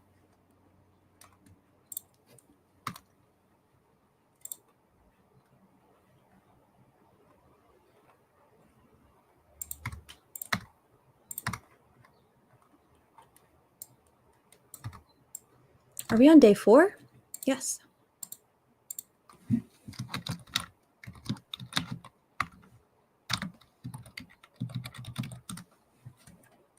Wow. Wow.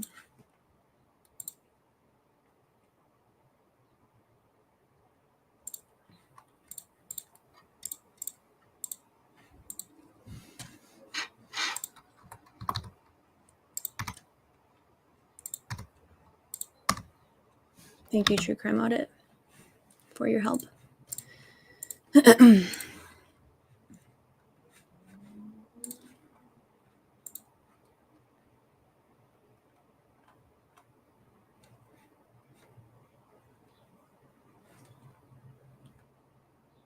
So not a big deal for prosecution to refer to it as Winchester one day and Smith and Wesson. So Angela's asking, is it a big deal for the prosecution to refer to it as a Winchester one day and a Smith and Wesson a few days later? That's a good question, Angela Ganote. Does anyone know the answer? Is that like an important thing? That's true, Fee. Joanna, I believe that Lawyer Lee, Andrea Burkhart, I think Julie got in, and then was there someone I'm missing that we think got in today?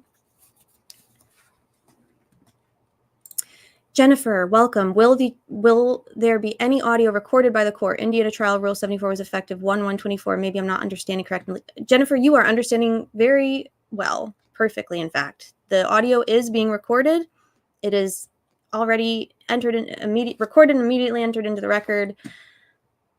And Judge Gohl is refusing to release that audio to the public, despite it being very, very clearly per Indiana trial rules.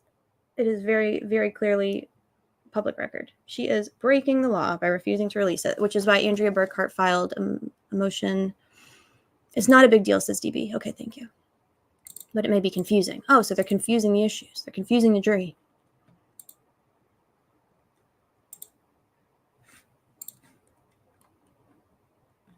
Okay.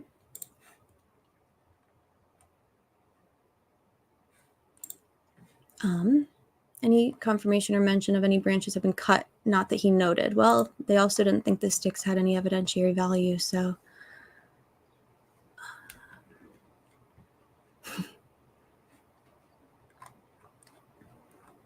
Can't wait to hear from all the people who said they did not do rape kits on the girls. I didn't think yesterday that they did, and today we've learned that they did, and I'm incredibly relieved. I am incredibly relieved to learn that they did, in fact, do rape kits on the girls, and that Dr. Kaur was the one that apparently did the rape kit. 100%. Sleuthy says, I personally 100% feel like the prosecutor should be consistent each time he references what this bullet is. You have old ladies, people who don't do shit about guns on the jury. He should call it one thing. I agree with you, Sleuthy. The position of Abby's hands are strange, as if something was pressed to her throat and she was using her hands to get space between the object and her neck. You can see that. According to the prosecution, the Anthony Schatz account had no connection. We're told that Kagan Klein is not in any way related to this, and in fact, the defense has been disallowed from mentioning Kagan Klein or the Kagan Klein investigation. The judge granted the state's motion to eliminate out any discussion of Kagan Klein. However, the defense can do an offer of proof during the trial if they want to talk about it. So I would imagine that Kagan Klein is not going to be part of the state's case at all.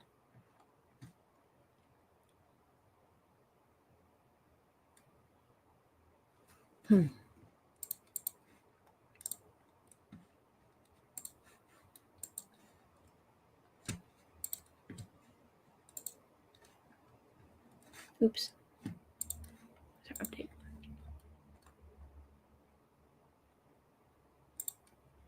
Max is giving his own update. Lead crime scene investigator Brian took the stand. He attended the autopsy and went through the evidence that was collected, including swabs from both girls' bodies, clothing on Abby's body. He believed that Abby was wearing Libby's sweatshirt and Libby's jeans.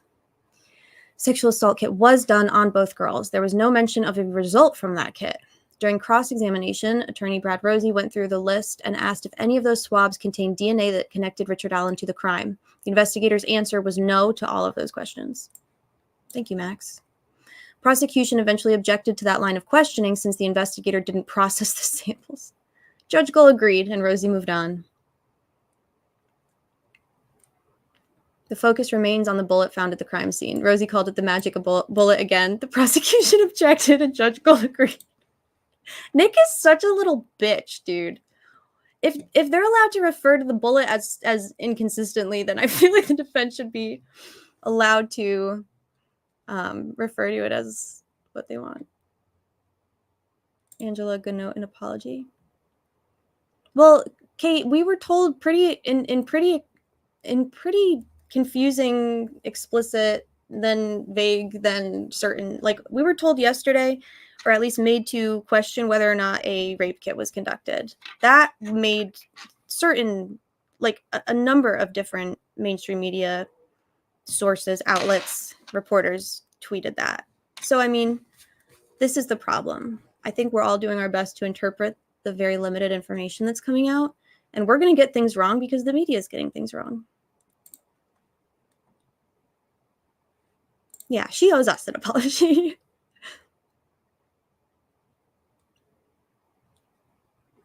The audio is only available for appellate purposes, right? That's just not the law. That's not how it works. Lara says, magic bullet, magic bullet, magic bullet. Hello, newly joined chat friends and lurkers. We're all very happy that you're here.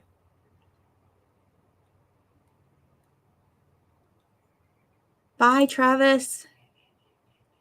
Any more legal questions for our legal eagle, Travis? Our good friend, Travis. He is so helpful. If anyone has any specific legal questions, please address them to Travis before he has to run. Wish TV even got that part, even though they told us there was glitter at the crime scene. They did tell us that. The witness just didn't want to give the defense anything, which is probably why he said, how would I know? Not my job. Well, I think Andrea described him as like, I don't remember the word she used, but yeah, he was very willing to not know the answer to questions, I think is what she said. He was very willing to not know things. Did she rule on Andrew's motion? No, just Deb. I don't think that my opinion, I don't think she will. I think she'll just ignore it, but maybe we'll be wrong. Lady says, I am working, but lurking and enjoying listening. Welcome, Lady. Thank you for lurking. We appreciate you. Hunter says, it's not a magic bullet. It's a bullet that Rick Allen left at the crime scene. In Hunter's opinion. Thank you for your opinion, Hunter. If I held a pen in my hand and dipped it in red paint, could I replicate the same marking? Adrian, do you mean on the tree or on Libby's hand? Or did someone wipe away a room purposefully? These are all good questions. Well, this makes a lot of sense now, Shelby. Goal is a Timu judge. Travis, Evan wants to know if the defense witness on the direction of the investigation, click, for example, mention their initial theories, can the defense then try to incorporate the stick stuff? If the defense's witnesses on the direction of the investigation. So like if a witness mentions click, for example, or the direction of that investigation, could the defense then try to incorporate it? Like opening the door is how I'm interpreting this. Like how would that work? A .40 caliber Smith & Wesson is the size of the round. It's confusing because a Smith & Wesson is a firearm brand, but they're just the ones who designed that round. It's the same thing as calling a round a 9mm. If anything, interchanging them may confuse the jury. Yeah.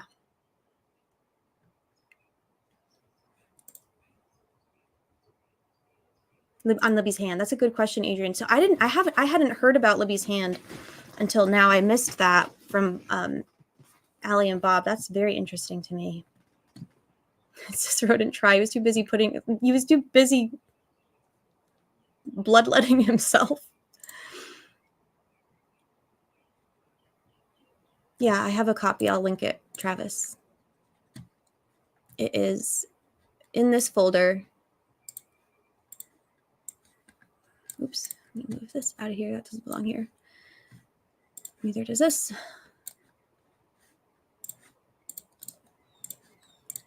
The motion from yesterday and Andrea's motion are both in this folder, Travis. If you can't access either of them, let me know, but you should be able to.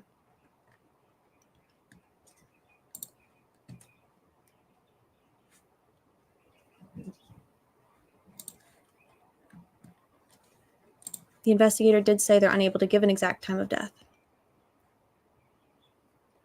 What about the 2 a.m. screams? Yeah, I've got a lot of questions about those too. Bye, Adrian. Andrea's motion. Adrian, Allie and Bob said it was almost as if something was in her hand and the blood was formed around it. It was a completely clean spot on the hand in the shape of lowercase r.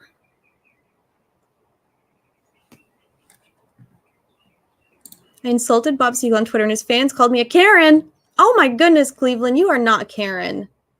If you are, you're a Karen for justice. Is it still the first responders testifying? Judge Jessica, the person on the stand today is the lead crime scene investigator, Brian Oley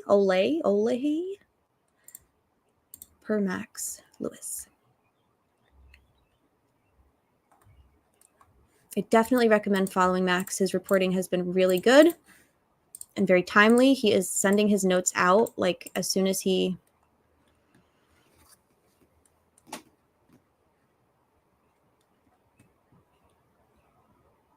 Andrea said it was like someone wiped her palm. Karens for Justice Unite. You're welcome, Judge Jessica.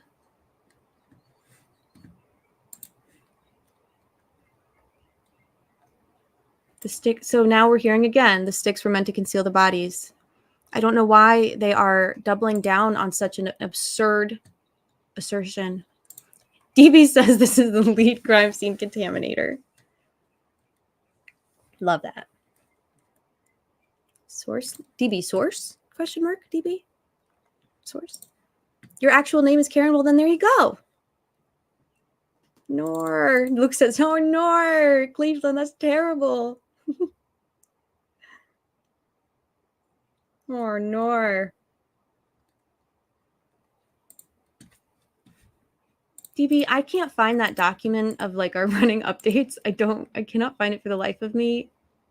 I don't know if I'm supposed to be adding to it, but if I should be, please send it to me because I can't find it. I don't know where I put it.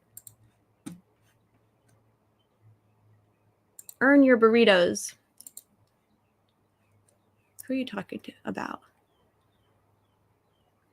I was going to say, isn't that actually your name, Cleveland? Rosie is putting up a good cross. I wonder if the jury has the sticks on their minds yet. It's a good question. I'm going to link the jury questions again for everybody if they're interested in following along. Thank you, DB. You don't have to add. Okay, I won't worry about it. It's a chat thing, Ange. Okay. I'm against the Karen trope. It's discrimination against white women. Thank you, young black economist. All the Karens, thank you too. I'm going to drop him a link. I'm getting Ange what she needs. Who's him? Who? Oh, God. Okay. I trust you. Any mention of an autopsy? So Dr. Kaur was mentioned this morning as the pathologist who did the autopsy of the girls. And we know that he did also do a... no, I don't want Hunter up here. Who's linking Hunter? Hunter is not... Are you going to be mean to me, Hunter, if you come up? You can come up. You're welcome to. I'm just going to leave. I don't know what y'all are doing. Do what you want. I support it. Oh, I thought you were bringing Hunter up here to talk to me. I got scared. I don't want to get bullied first thing this morning, y'all. Sorry. I need to ignore the chat. It's not for me. It's none of my business what y'all are talking about. It's none of my business. I'm being a Karen. Okay.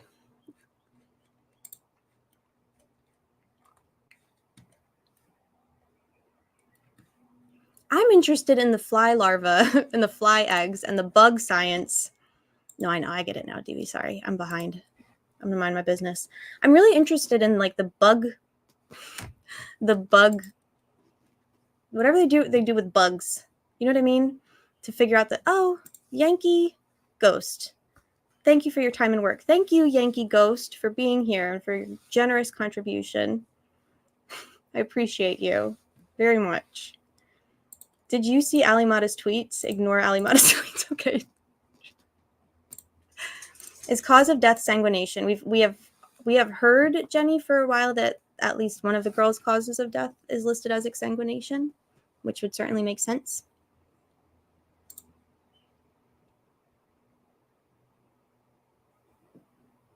I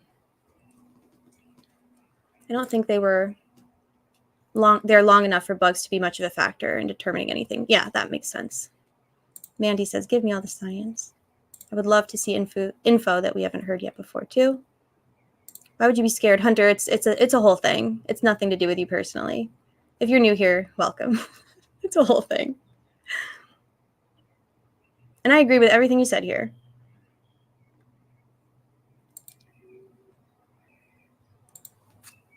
I'm curious why there wasn't animal predation or disturbances to the girls. I think that Rosie was asking a couple of things yesterday about coyotes, scavengers, the landscape, animal life around, which I suspect they're also wondering that too. It's a really good question. Taryn says Bob will tell her to delete it. Thank you for all you do, lady. Yeah, it's a great question. Hunter, I'm sorry I said I was afraid of you. I was mostly joking, but there are some people in the chat who would love to get up here and tell me how they feel about me. So I'm a little paranoid. I'm a little suspicious of new people. Trying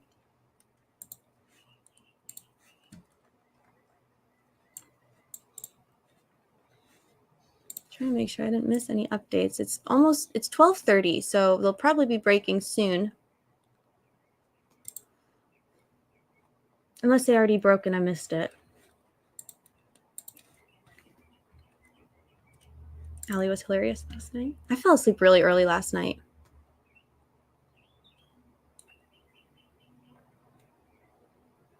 Have they broke for lunch yet? Just Deb. Good question. I'm not sure. Thanks for making that list of Jura questions. Freaking awesome. Glitter. Glitter. Y'all. I about lost my mind yesterday. I've spiraled. And it was only like a couple, maybe 2 or 3 hours before we got clarification as to the glitter. But that's all it took me to spiral, man. I was like, oh, God. Glitter. Fair Justice says, I am wondering about toxicology and time of death. Same. The tox question is something that's very interesting to me, especially the more we hear about no sign of, like, no defensive wounds or no sign of a struggle. Yeah, I just have so many questions, and I hope and I imagine that Dr. Kaur would have done a tox, would have been included, but maybe not. I don't know. I guess we'll find out. Elena says, girl, you're awesome, and I love what you're doing. You're awesome, and I love what you're doing, and thank you. Salty Seal, there wasn't a smell yet to attract animals. R&M Productions, who will be taking up Andrea's motion? I wish that all of the media networks and all of the coalitions would jump on to support that and throw their hat in the ring with her, but so far, I don't know. We learned that in Troll 101 Handbook. You're doing great. So grateful. Thank you, Sleuth Investigates. Glad you're here. Allie and Bob talked about goosebumps on Libby. Very curious how it could be connected to time of death. Interesting. A lot of people wear body cams on hikes, runs, and walks, or they walk with a gun. True. The defense witness list is the greatest hits lineup. When are we going to get this list? So I know a lot of folks in here have really, like, asked the media that's inside multiple times, where is the witness list? Where is the witness list? Are we going to see the witness list? And they keep kind of pushing, like, they keep saying, like, we'll get it to you later tonight, and then they, like, never get it to us. I don't know why. It's so weird. Like, just fucking send out the witness list. What is the problem? I'm very confused about it. Has anyone seen anything, any talk of witness list?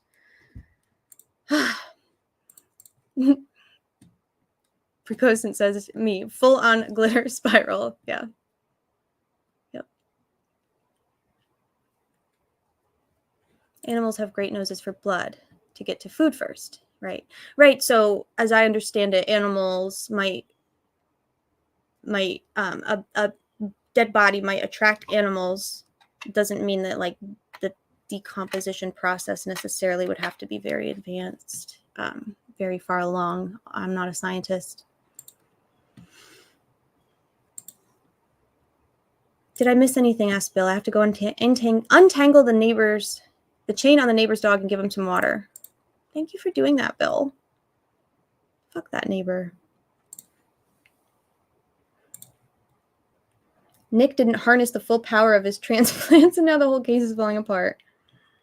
Goosebumps can happen in rigor mortis. That's interesting, Blue Otter. Goosebumps form during rigor. Interesting. Hunter says, hey, DB, where's that link? If DB says he's going to link you, he will. You can take that to the bank. We were looking up the time that the rigor goosebumps would show up, and it was very broad range. See that? I never knew that. That's so interesting. Hi, Pebbles. By the way, hello, everyone. Hello, Ange. Hello, Pebbles. If you keep asking, eventually they'll try to shut you up. I want that witness list, man. Blood smells, lots of blood smells a lot, and it carries in the air for miles. Wildlife has very sensitive noses. Mm-hmm. Maybe today we'll get tinsel. Maybe tomorrow. Maybe. The defense asked about animals and in court, and witnesses said no, none. What do I think about the phone turning on at 4 a.m.? I need more information, but I'm concerned about it. I think it sure sounds like that phone was accessed and turned on somehow. Bye, Travis. See you later.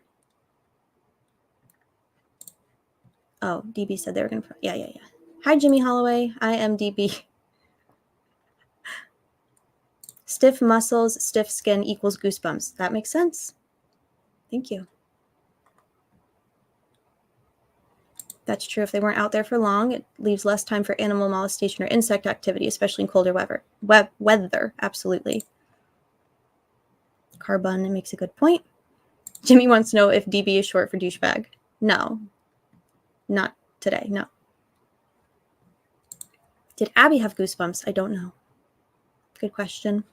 We need a list of miscommunications. Glitter.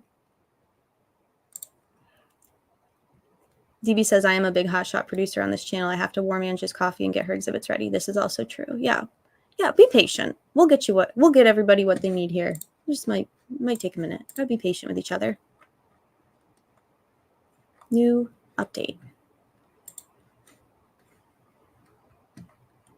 Never mind. No new update.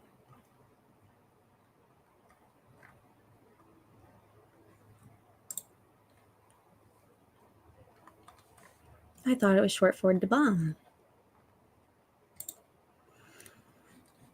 No defensive wounds on Libby is very interesting to me.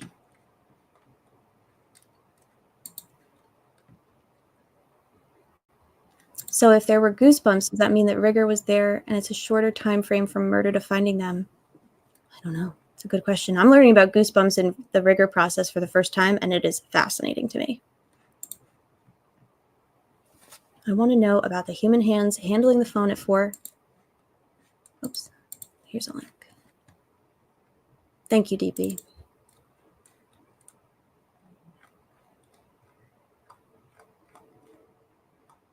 Oh, okay. I'm not going to mess with this right now. Thank you, sir.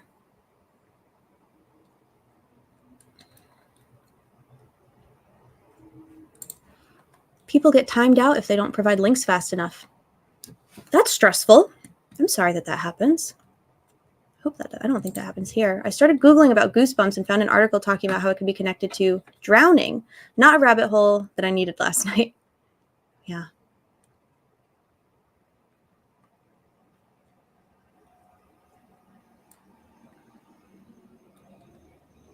Kristen is cracking me up. Phone was ping located, not turned on at 4 a.m. It came back into range. Again, I am really looking forward to hearing more about this. It's confusing to me, and I'm really ready for some clarification as to this, but it just all seems very suspicious and concerning, especially given how hard the state has fought to keep the geofence and certain cell phone evidence out. Makes me worry.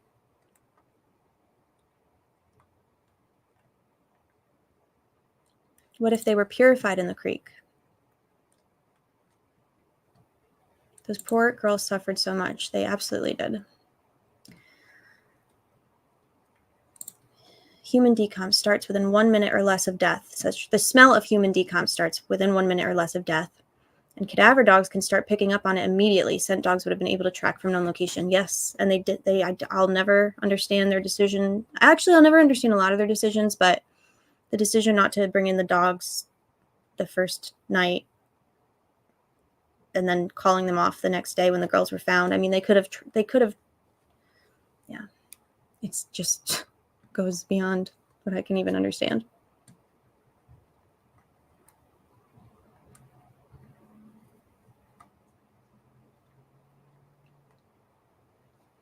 Nancy Grace is kicking off. No!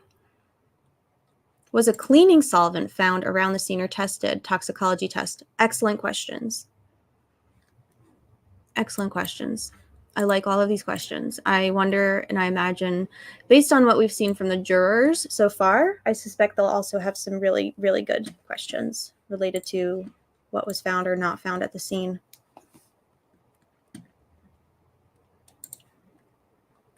Sleuth Investigates said, Elena Davidson, that's what I've always wondered. I feel like the girls were ambushed on the bridge. At least 2 people were involved. Jay says the phone battery was probably dying around 3 or 4. That's probably why it pinged. I believe they'll be able to determine a lot of information about the cell phone, or have been able to determine, and I suspect a lot of that information may come out during this trial. And I would love to know more about it. Nancy Grace is full of shit. That she is.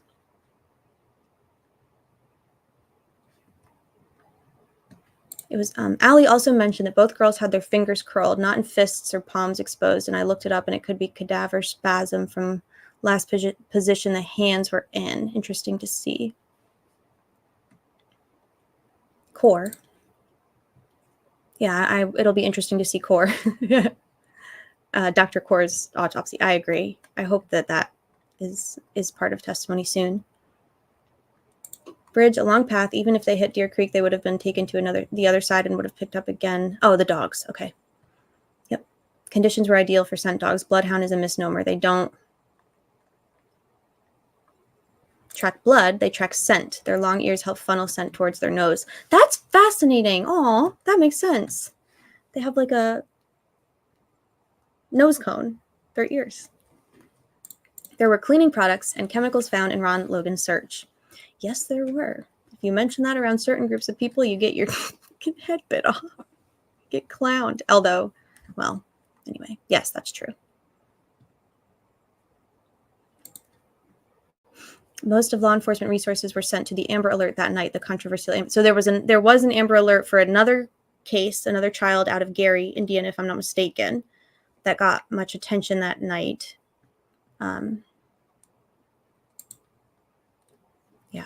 Nancy was being roasted in her comments. Well, then there you go. The pendulum swings. Judge Jessica says, I'm looking forward to that knowledge sea. Me too.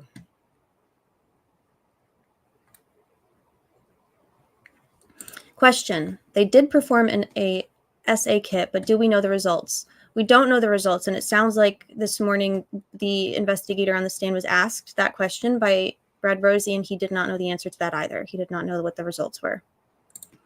Evan says, so they have no clue which girl perished first. I don't think they do. I'm not sure if we've heard yet, but I love bloodhounds. They're so cute. The ping would depend on how the provider set up to run the ping. I'm going to assume it was not set up to ping from the tower. Out of range theory shouldn't matter. Ron Logan's phone was where the girls were found at 10 p.m.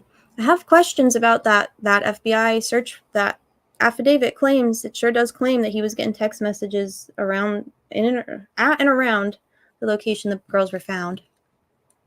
Ron Logan has a lot of simps. There are a lot of Ron Logan simps. The way I see it, we read the Ron Logan search warrant together, actually, yesterday, Kay. So, yeah, you're spot on. There are so many Ron Logan simps. I mean, it really makes no difference to me. I'd like to know who killed the girls, but if it's not Ron, I still think he's a piece of shit. I mean, I'm not going to lose any sleep over anything I've ever said about that man. It is so sad to hear all the details of those poor girls. Yeah, it has been sad. I have questions about the horse girl that Ron was grooming. How old would she have been? We actually know who she is, Luke. Yeah. When my brand new computer suddenly shuts down, I know the combo of watching this and tweeting is getting to someone. Uh-oh. Maybe it's Jerome.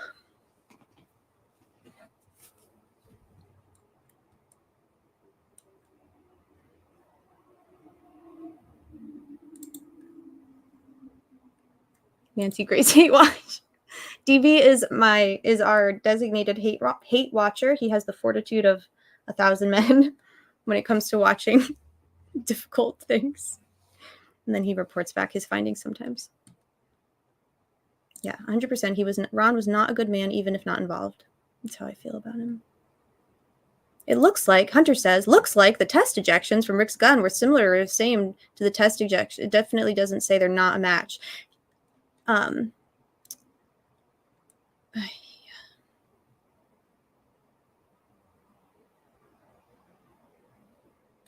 have noticed, Ange, not to be paranoid, but this link YouTube drops every 30 minutes or so. What does that mean?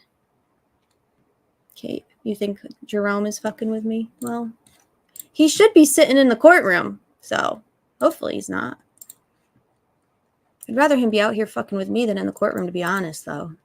I feel like he's less of a danger outside than he is in.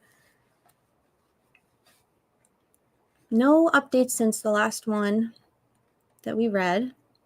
So they are going probably, what time? I think they went till close to 1 yesterday for lunch, right?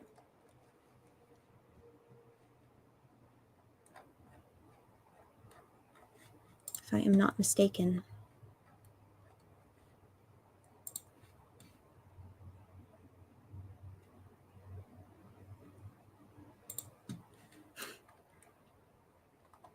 This is crazy.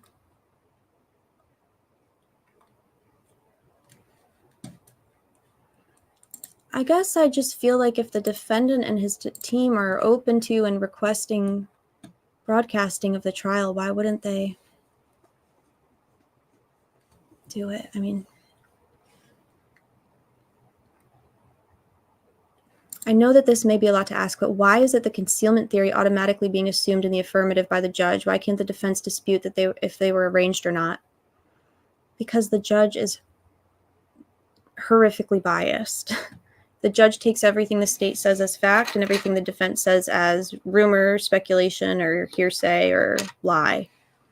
But I do not think the state or the state witnesses are doing themselves any great favors by doubling down on the sticks being serving the purpose of concealment versus being intentionally arranged.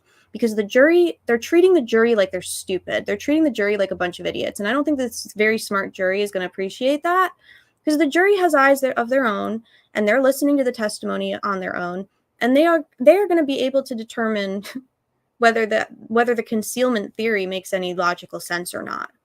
So I wish that the state, actually, no, I hope the state continues to just behave like this, because I don't think the jury's going to buy it. I don't think the jury are a bunch of mindless idiots like the state wishes they were. Oh, that's weird, Kay. I don't know why. Did Gull make a decision on the 2 days the defense requested for Walla? I think that she did certify that Walla's appearance for them, but I don't know for sure.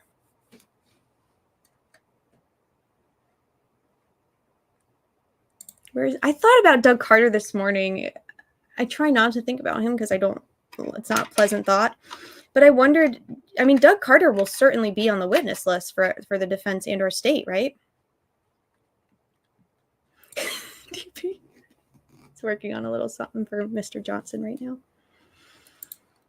Gull, yeah, unfortunately, the jury doesn't know what Gull said can't be discussed. True, although maybe that will be benefit, because the jury might ask. They might have those exact questions that Gull has excluded. And if they're not allowed to have their questions answered, I might be upset by that. This is a great question, Jennifer. If a juror asks a question about whether the sticks were symbolic, would that allow the defense to talk about the runes? Would that open the door? I don't know if a juror question would serve to do that, but that's a great question. And I know that there are ways that that the door could be open to that, but I imagine the jury will want to know. I guess what Elvis said about the antlers was wrong. I've seen the pictures. There's sticks on her head. I'm just saying. Elvis knew there were sticks on her head, and there were sticks on her head. So I don't know how he would have known that. Sleuth says, "Oh my God, don't get me started on Doug Carter. He should have been an actor." Who wants to bet that if the jury shows any disdain for the prosecution, Gull will declare mistrial prior to a verdict? I don't know. DB says Gull would just block the jury question. I wonder if that would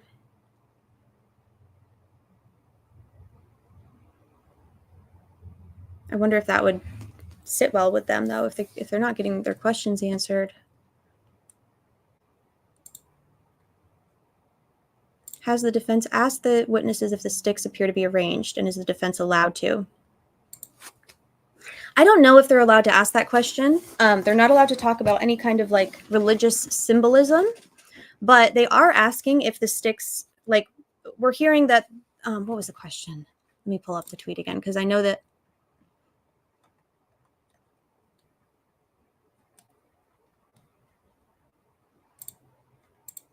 let's see. I know that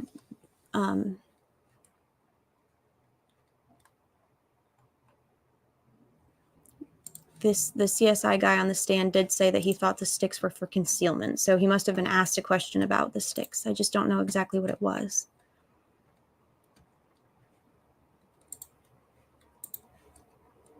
I'm so tired of seeing, oh no. Well, if Susan Hendricks posts an update, we're not going to see it because that broad has me blocked. I am hella blocked. Wah, wah. Where is the question about?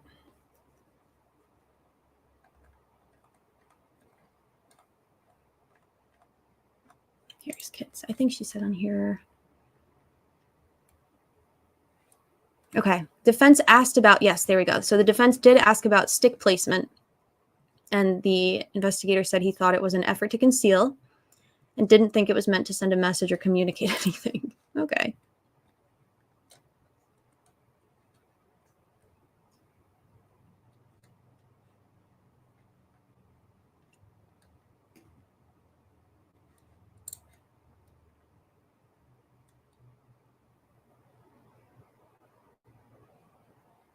I've been worried about them calling a mistrial after the defense starts.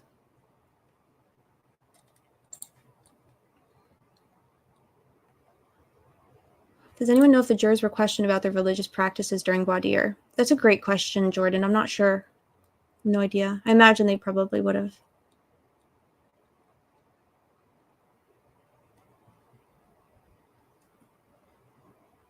They showed a lot of pictures, both with sticks on bodies and with sticks removed. I wonder if the state admitted Abby's headshot with the sticks. The defense should be able to submit it if they didn't, right? Yes, I think so, Keith. Although I don't know if that would come in. That would probably come in during the defense's presentation.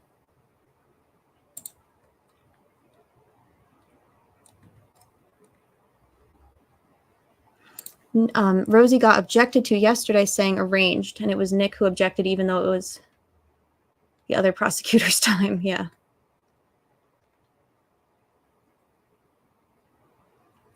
What about the blood spot with the sticks on top of them? Was the killer also trying to obscure a pool of blood? Great question, Evan. Excellent question.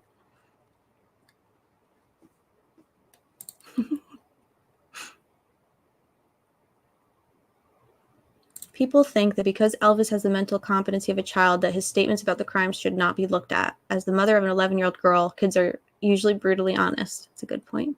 Ron is dead in hell. I don't disagree. I don't believe in hell, but I don't disagree with that. Don't forget, Libredo said on Court TV he thought the Odin theory was hocus pocus until he realized they're all over Fort Wayne and Delphi. Some of these jurors may be familiar. I'm going to link what I shared earlier today.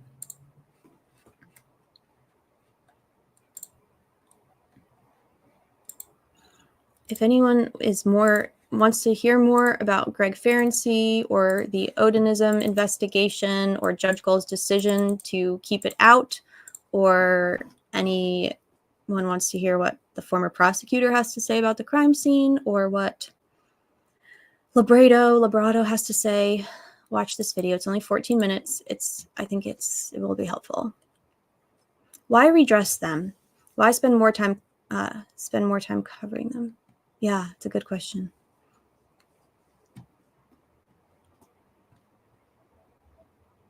I hope the defense can show the jury the symbols and paint them the pictures without saying it. It does sound to me as though I always want to hear more about Greg Ferenczi. I doubt any bug science was done in this case. Brad Lucas. Welcome, Brad. They mentioned something about bugs yesterday, or maybe, but I think a couple chatters have also raised the point that enough time may not have passed for that to really be helpful. We've not heard anything about click thus far, heavy metal, and the state would, I imagine would like to keep click out entirely, but you can't ask directly a religious question as a basis to challenge a juror. So there are subtle ways to ask prejudicial persons. That's a great point, David. Yeah. Rob Ives will be testifying for the defense, says Criminal Network. Wasn't it too cold for many bugs in February? I'm not sure, Shauna. Dead City Rats, welcome. Good to see you. If you were interrupted, why put so much time and effort into concealing the bodies? And why not put them closer together to conceal both of them? Using sticks as framing seems a little far out.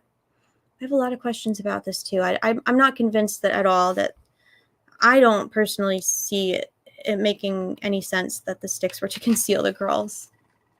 Heidi, Robert Ives is the former prosecutor of Carroll County.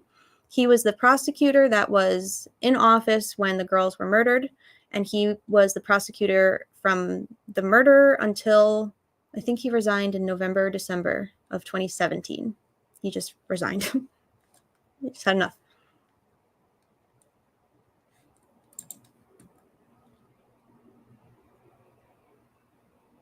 Is Mike Thomas demoted by testifying for the defense? I imagine that Mike Thomas would be on the defense witness list.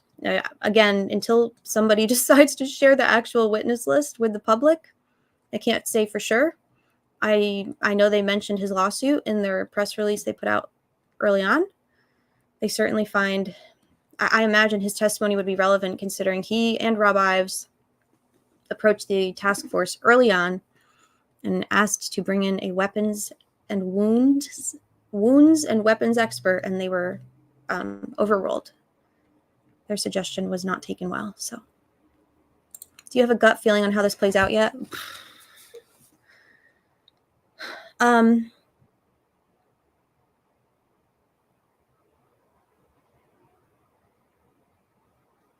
trauma tells me that this will not turn out well for Rick Allen. My trauma tells me that Judge Gold and the state will find a way to get Rick convicted, whether it's through unfair rulings, disallowing important evidence, tainting the jury. I don't know. I wouldn't put anything past them. My trauma tells me that this may turn out in line with what we've seen thus far, and that maybe Rick gets convicted.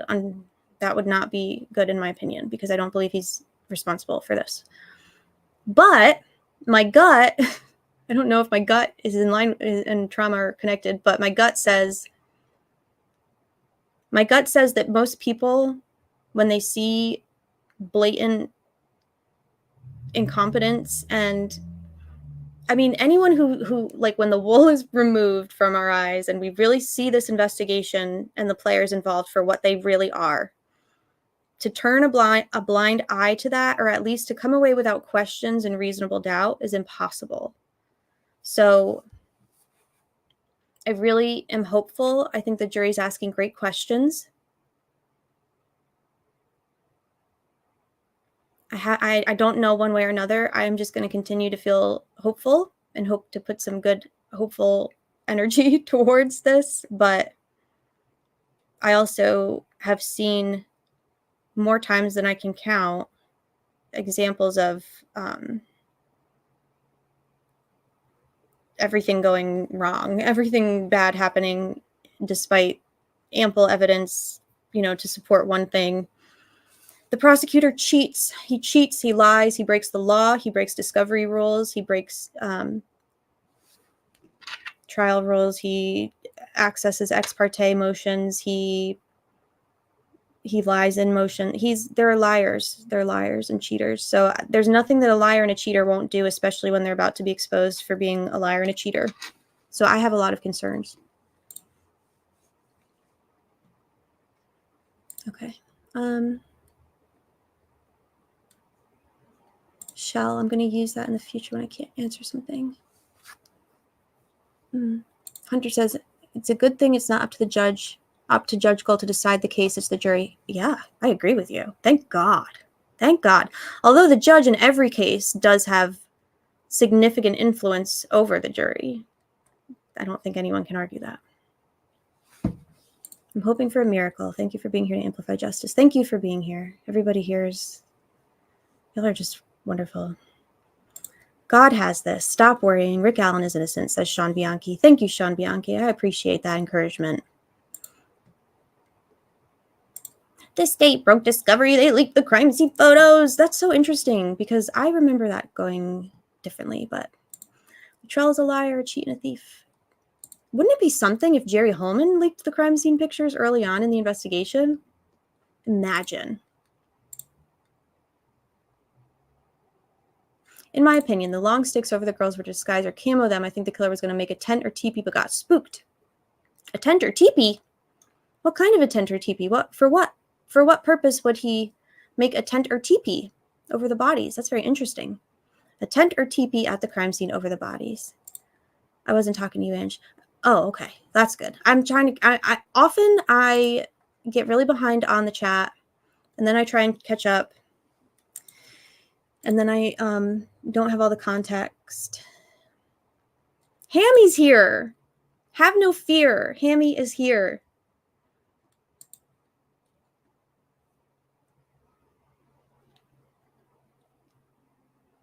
Better than a tender baby. Look. Someone who participated in this chat said that I imagine you mean like crime scene photos or evidence were shown around town quite openly just after the murders. All rise. Bridge guy making a teepee. That's cultural appropriation. I did a pretend. Yeah, I'm interested in this teepee theory. A teepee. Well, so the six certainly look like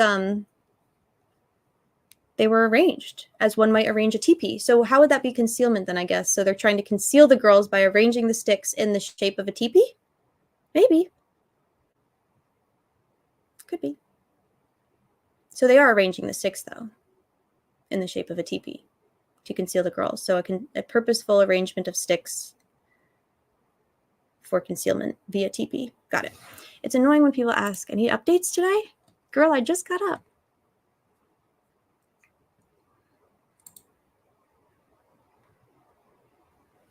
Magic stuff. Hunter says the jury will get this right. I'm sure of that. Hunter, will you accept the jury's verdict if it's not guilty?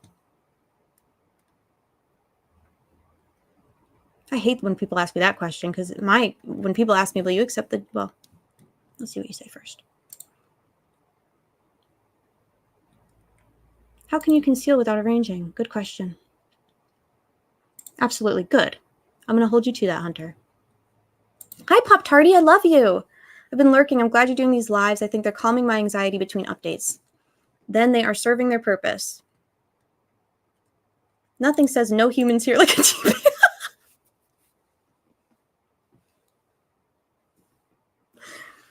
That's funny. That's a great point. Kay says, nothing says no humans here like a TV. Right. That seems silly. I'm not trying to make, by the way, we really rip on each other here. If you couldn't tell, it's not everybody's cup of tea. It's really not ever intended to be malicious or unkind.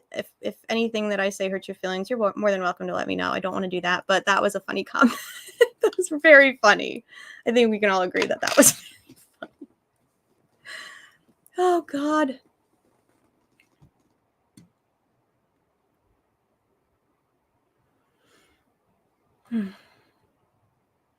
Max Lewis update on Twitter has it all. Yeah, I'll link it again because it's I think he's probably the one that I would suggest y'all follow.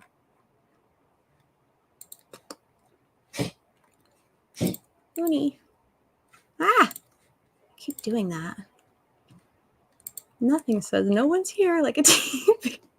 So but funny. The dude has coke dealer hair. But the dude has coke dealer hair. But the dude has coke dealer hair. Coke dealer hair. I love that. That's one of my. That might be my. That's definitely in my top 3 DB for producer creations. I'm laughing through it. Shit, it's the only way to do it. Yeah, Yeah.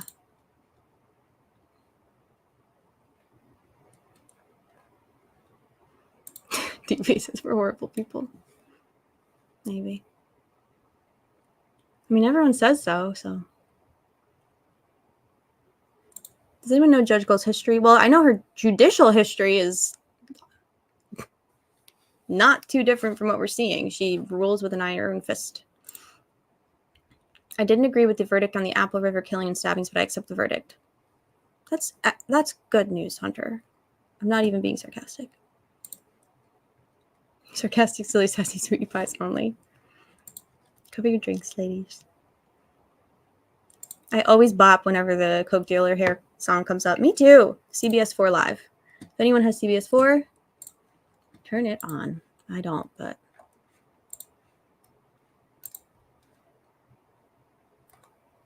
Oh, I wanted to show this yesterday. So, I don't know if anyone has seen this before. I know a lot of people have seen Brad Holder's his Facebook posts. Judge Jessica, I believe the answer is yes to this. I think all of our peeps got in today. Cases, we're growing you already. Who are we growing, Kay? Oh, maybe Hunter. I love growth. Any news from today? So the news, we've got some news scrolling at the bottom. Thank you for reminding me. I was going to link Max Lewis is the account to follow, in my opinion. I change my mind every day, but I really like Max Lewis's coverage because he's inside today and he is sharing his notes, his physical notes with his colleagues outside, like as soon as he gets outside. So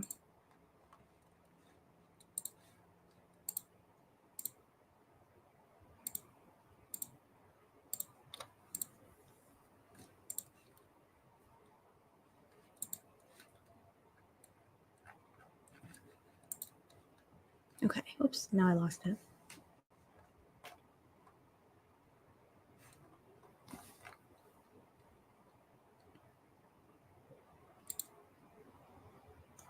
Okay, bitch. That's me.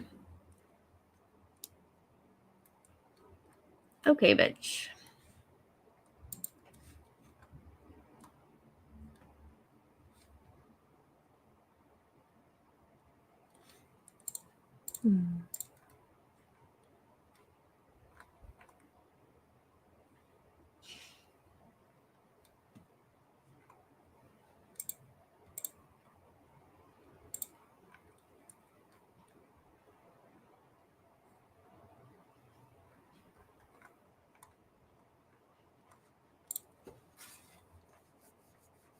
Sorry, y'all. I'm just scanning my stupid X timeline.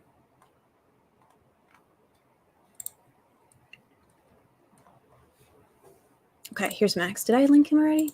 I don't know. I meant to. I'll do it again. Here's all the updates from today. What are the ones for?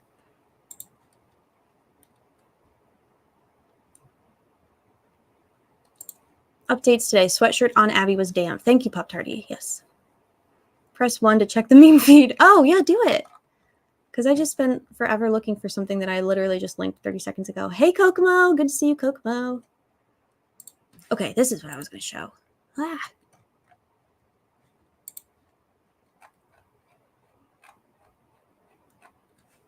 I had not seen this particular Facebook post by Brad Holder until someone shared it with me yesterday, or not shared it with me, shared it yesterday. And it was very disturbing to me for many reasons.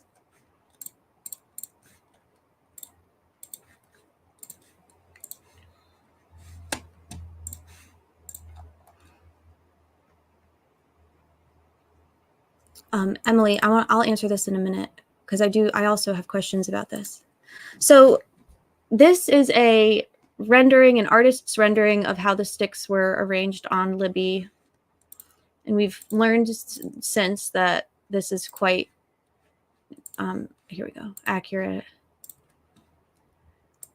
And this is a post made by Brad Holder on Facebook. And granted, you know, I've got some preconceived ideas and bias in my head, but this really does look quite remarkably similar to the formation of the sticks on Libby. That's all. I just hadn't seen that, and it really disturbed me.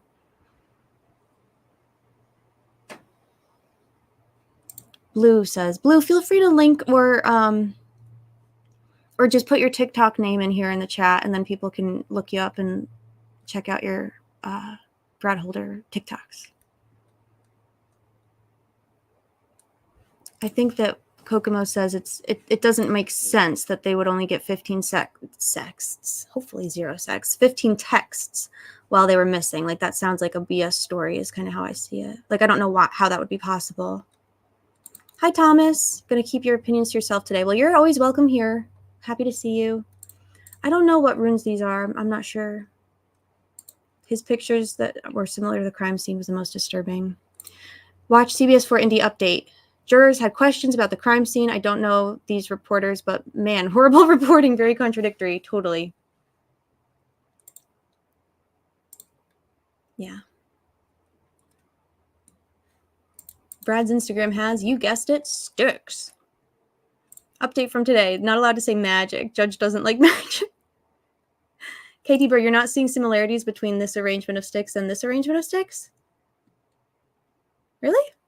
You don't see any similarity in how these are arranged?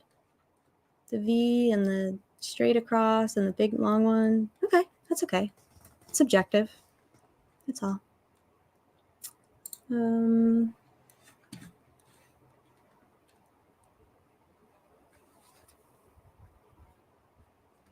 Someone for the state testified that the last text received was in the 10 p.m. hours. Okay. That's interesting. Ouch.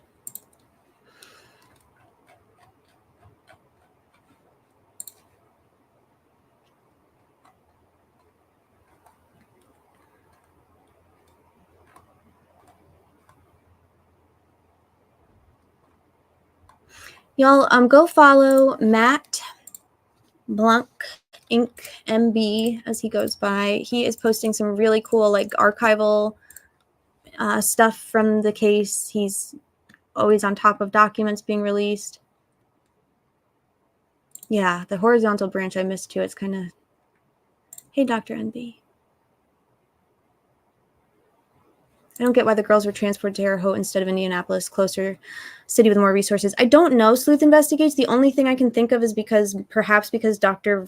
Roland Kaur is so renowned and has done so many young victim autopsies. Maybe they purposefully, maybe that was the one good decision that they made. I really don't know, though. I don't have the answer to that. It's a good question.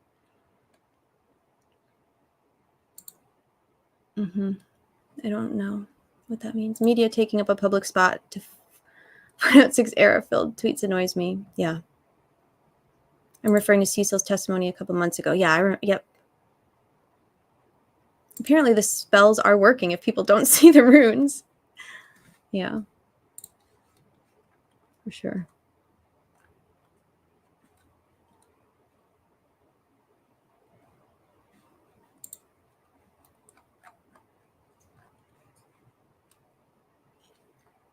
Uh-oh. Kyla Russell liked my tweet. Maybe she didn't report on the glitter. Because I called the mainstream media clowns and Kyla Russell liked it. I like your style, Kyla. You must not have reported on the glitter, huh? These clowns have us Googling glitter. Yeah. I was Googling glitter and I did feel like a clown after, so. This is a great point, Hunter. Everyone here, I imagine, would agree with this point. That's what Andrea argued in her motion too. The media doesn't have special privileges or special license. The public is the public and the media is the public. Is Tor in here? I know they were earlier. Coroners in Indiana are elected officials, not medical examiners. The medical examiner is located in Terre Haute. Interesting. Thank you. Objections could be kept like a scorecard, right? If one were to keep count, it'd be interesting to see. Yeah, I was asking about earlier, I wonder if there's a great, super obvious discrepancy between Judge Gull's rulings in the courtroom. I wonder how obvious it is to jurors. Tor, yeah. Yeah, I think the coroner, J.D. Cree or Jordan Cree, one of the two. One is him and one is his dad. They're both a family of coroners. He was about 20 or 21 when he was elected. Not that I think that the youth will save the world, but I don't want a 20-year-old doing my I don't want a 20-year-old doing important things regarding dead bodies.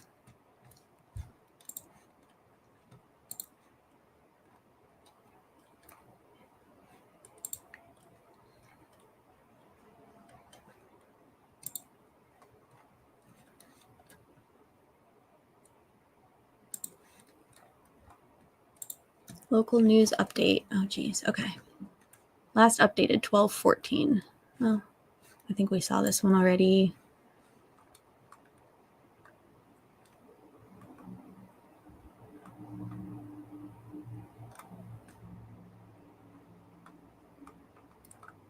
So I'm wondering, I think, y'all, what I'll probably do, I think that maybe I'm going to break for, how long have I been? Yeah, 2.5 hours. I think maybe we break for a lunch or take a break, and then we'll come back. I'll do another stream like I did yesterday. Actually, let me schedule that now so I can put the link here. And we will hang out for the afternoon as well.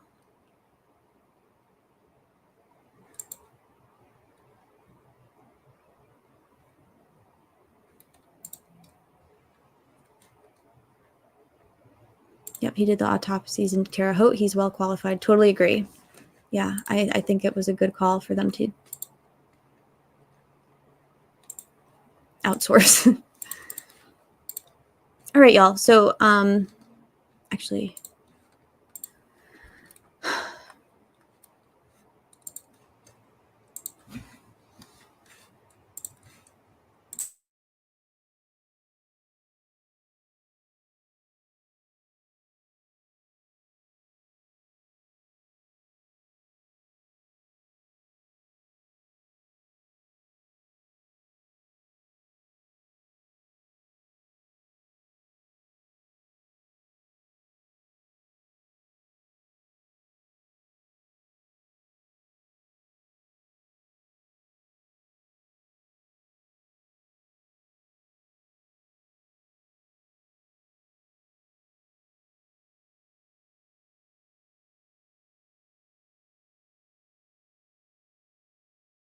all right, I just put the link for afternoon here. I'm going to take the dog out and eat lunch and take a little break, and then we'll come back at what did I say, 2 something? 2:15? Yeah, 2:15. All right, y'all, thank you for being here, and I will see you all at 2:15.